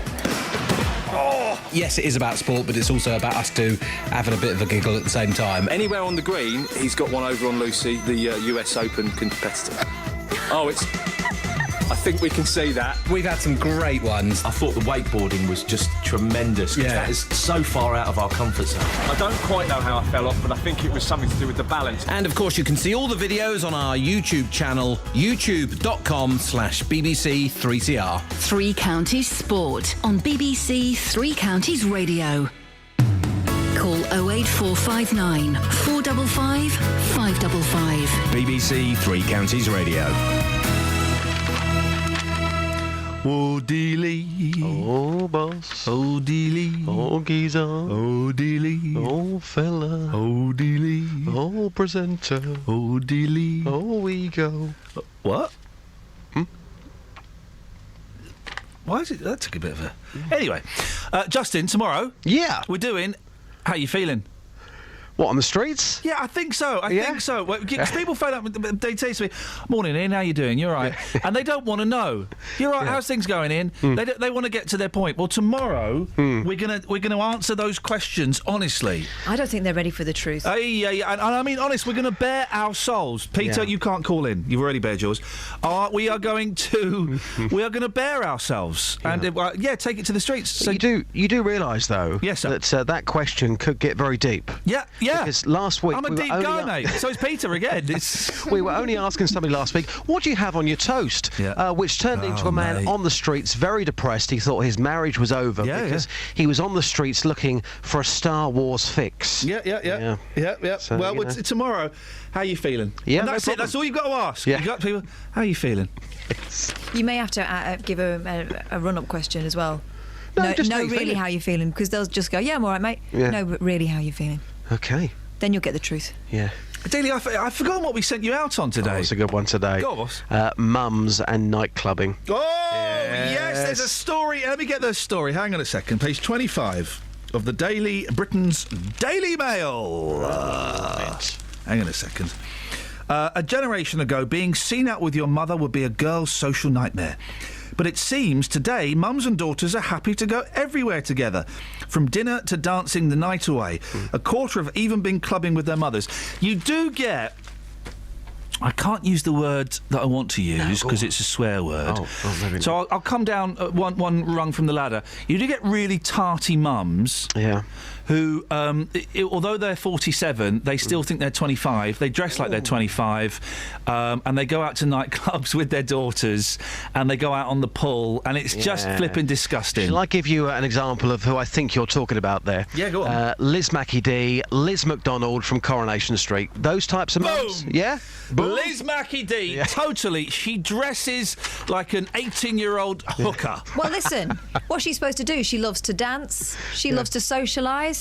The kids are willing. Why not? Go and shake your thang, Mum. Not my mum. That's embarrassing. No, I just think it's wrong.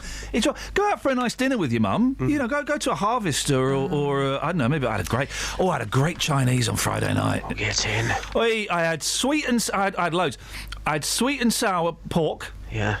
And I also had like spare ribs as well. Nice. Sticky ribs. Spicy spare. It was good, mate. Manly. Coming back to the subject, I once went on a hen do with my mum, and I was really pregnant. I probably shouldn't have gone, but I did it out of obligation. No, I wanted to go, but then I regretted it. Great story, mate. Anyway, my mum was getting chatted up. Didn't realise. That was the embarrassing thing. She didn't realise. I am sorry about that. I just the mood, the romance of the evening caught me. The twinkle in her eye and the copious amounts of booze. I haven't had a drink since then. You'll be pleased to know. But tell her if she's got my number if she wants to call. Yeah. Justin, you've taken this one to the streets, mate. I have. You've kept it real. I have. And last week, I think Catherine mentioned this, that somebody had been in touch to say, hey, what's happened to the lady's perspective? Yeah, there was one or two complaints. One complaint. Yeah. So today... Not from a lady. Oh, from a man. We're going to do this. Let's have the jingle. We are bringing back the lady's perspective. Here we go. All the ladies in the house. Yeah. The ladies. The ladies' perspective with Iain Lee across beds, hearts and bucks. The ladies.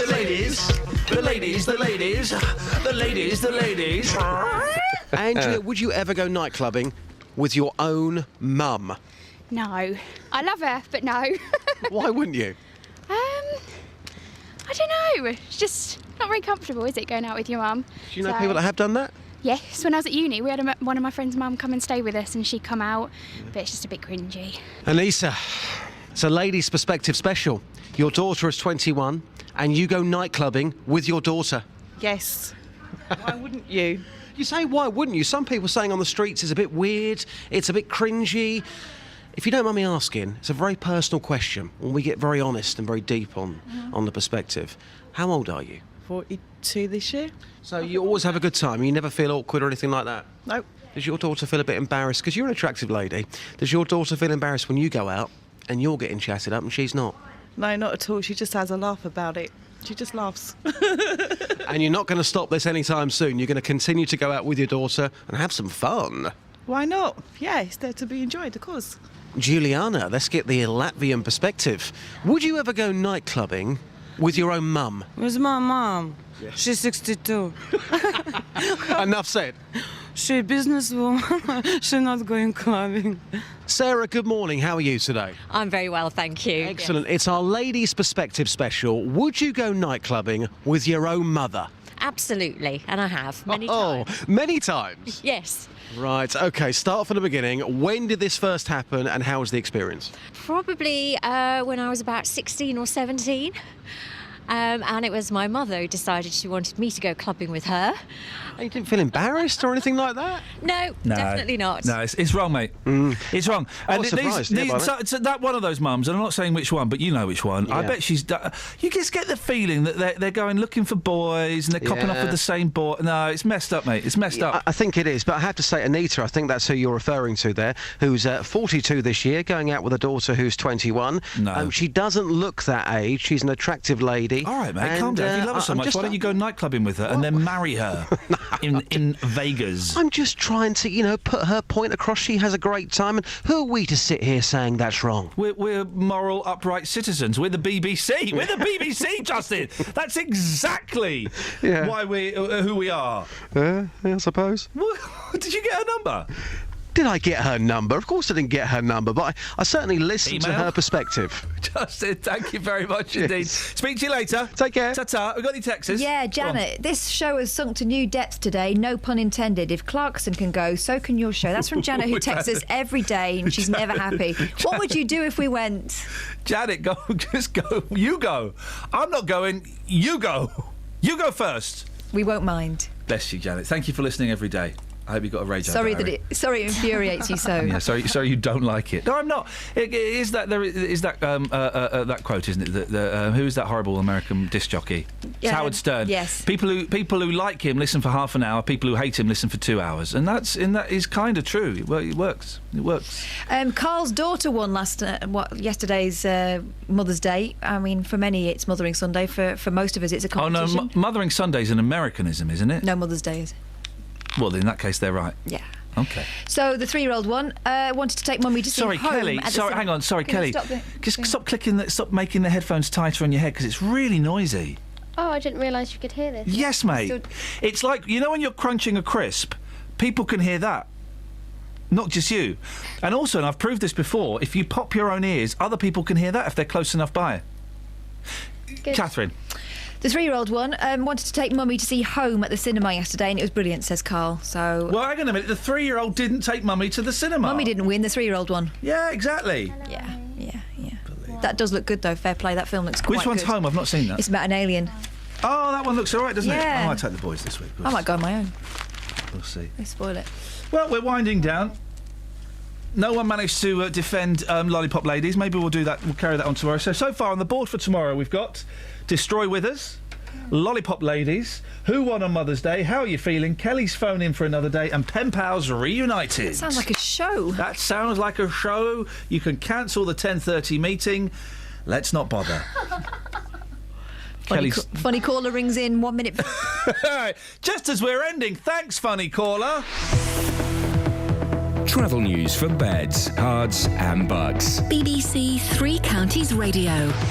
On the M1 southbound, it's slow between junction 12 for Flitwick and 9 for Redbourne, and it's also busy around junction 6A for the M25. On the M25 anti-clockwise, it's busy between junction 21A for St Albans and 16 for the M40, and it's also busy in Shenley Road in Boreham Wood. It's closed in both directions at Theobald Street because of a large pothole in the road. In Watford on Exchange Road, that's very busy at Beach and Grove, and looking at the speed sensors in Stevenage on Broadhall Way westbound, it's very heavy between Broadwater Crescent and the A1M junction 7 for Stevenage. Samantha Bruff, BBC Three Counties Radio. Thank you, Sammy, for the travel, not for the video of spiders. That was disgusting. What an absolutely horrendous young lady she turned out to be. She sounds so charming and delightful when she's telling you about the an accident on the M1, but blimey. That's it, that's your lot. Thank you, Kelly. Thank you, Justin. Excellent stuff as always, Catherine. JVS is up next until tomorrow morning at 6 o'clock from us. Ta-ta. Local and vocal across beds, hearts and bucks. This is BBC Three Counties Radio. Thank you, Ian. Good morning. Welcome to the JVS show. I'm Jonathan Vernon Smith. It's Monday, it's 9 o'clock, and on today's Big Phone In, do you think people are using TripAdvisor in the right way? A feminist blog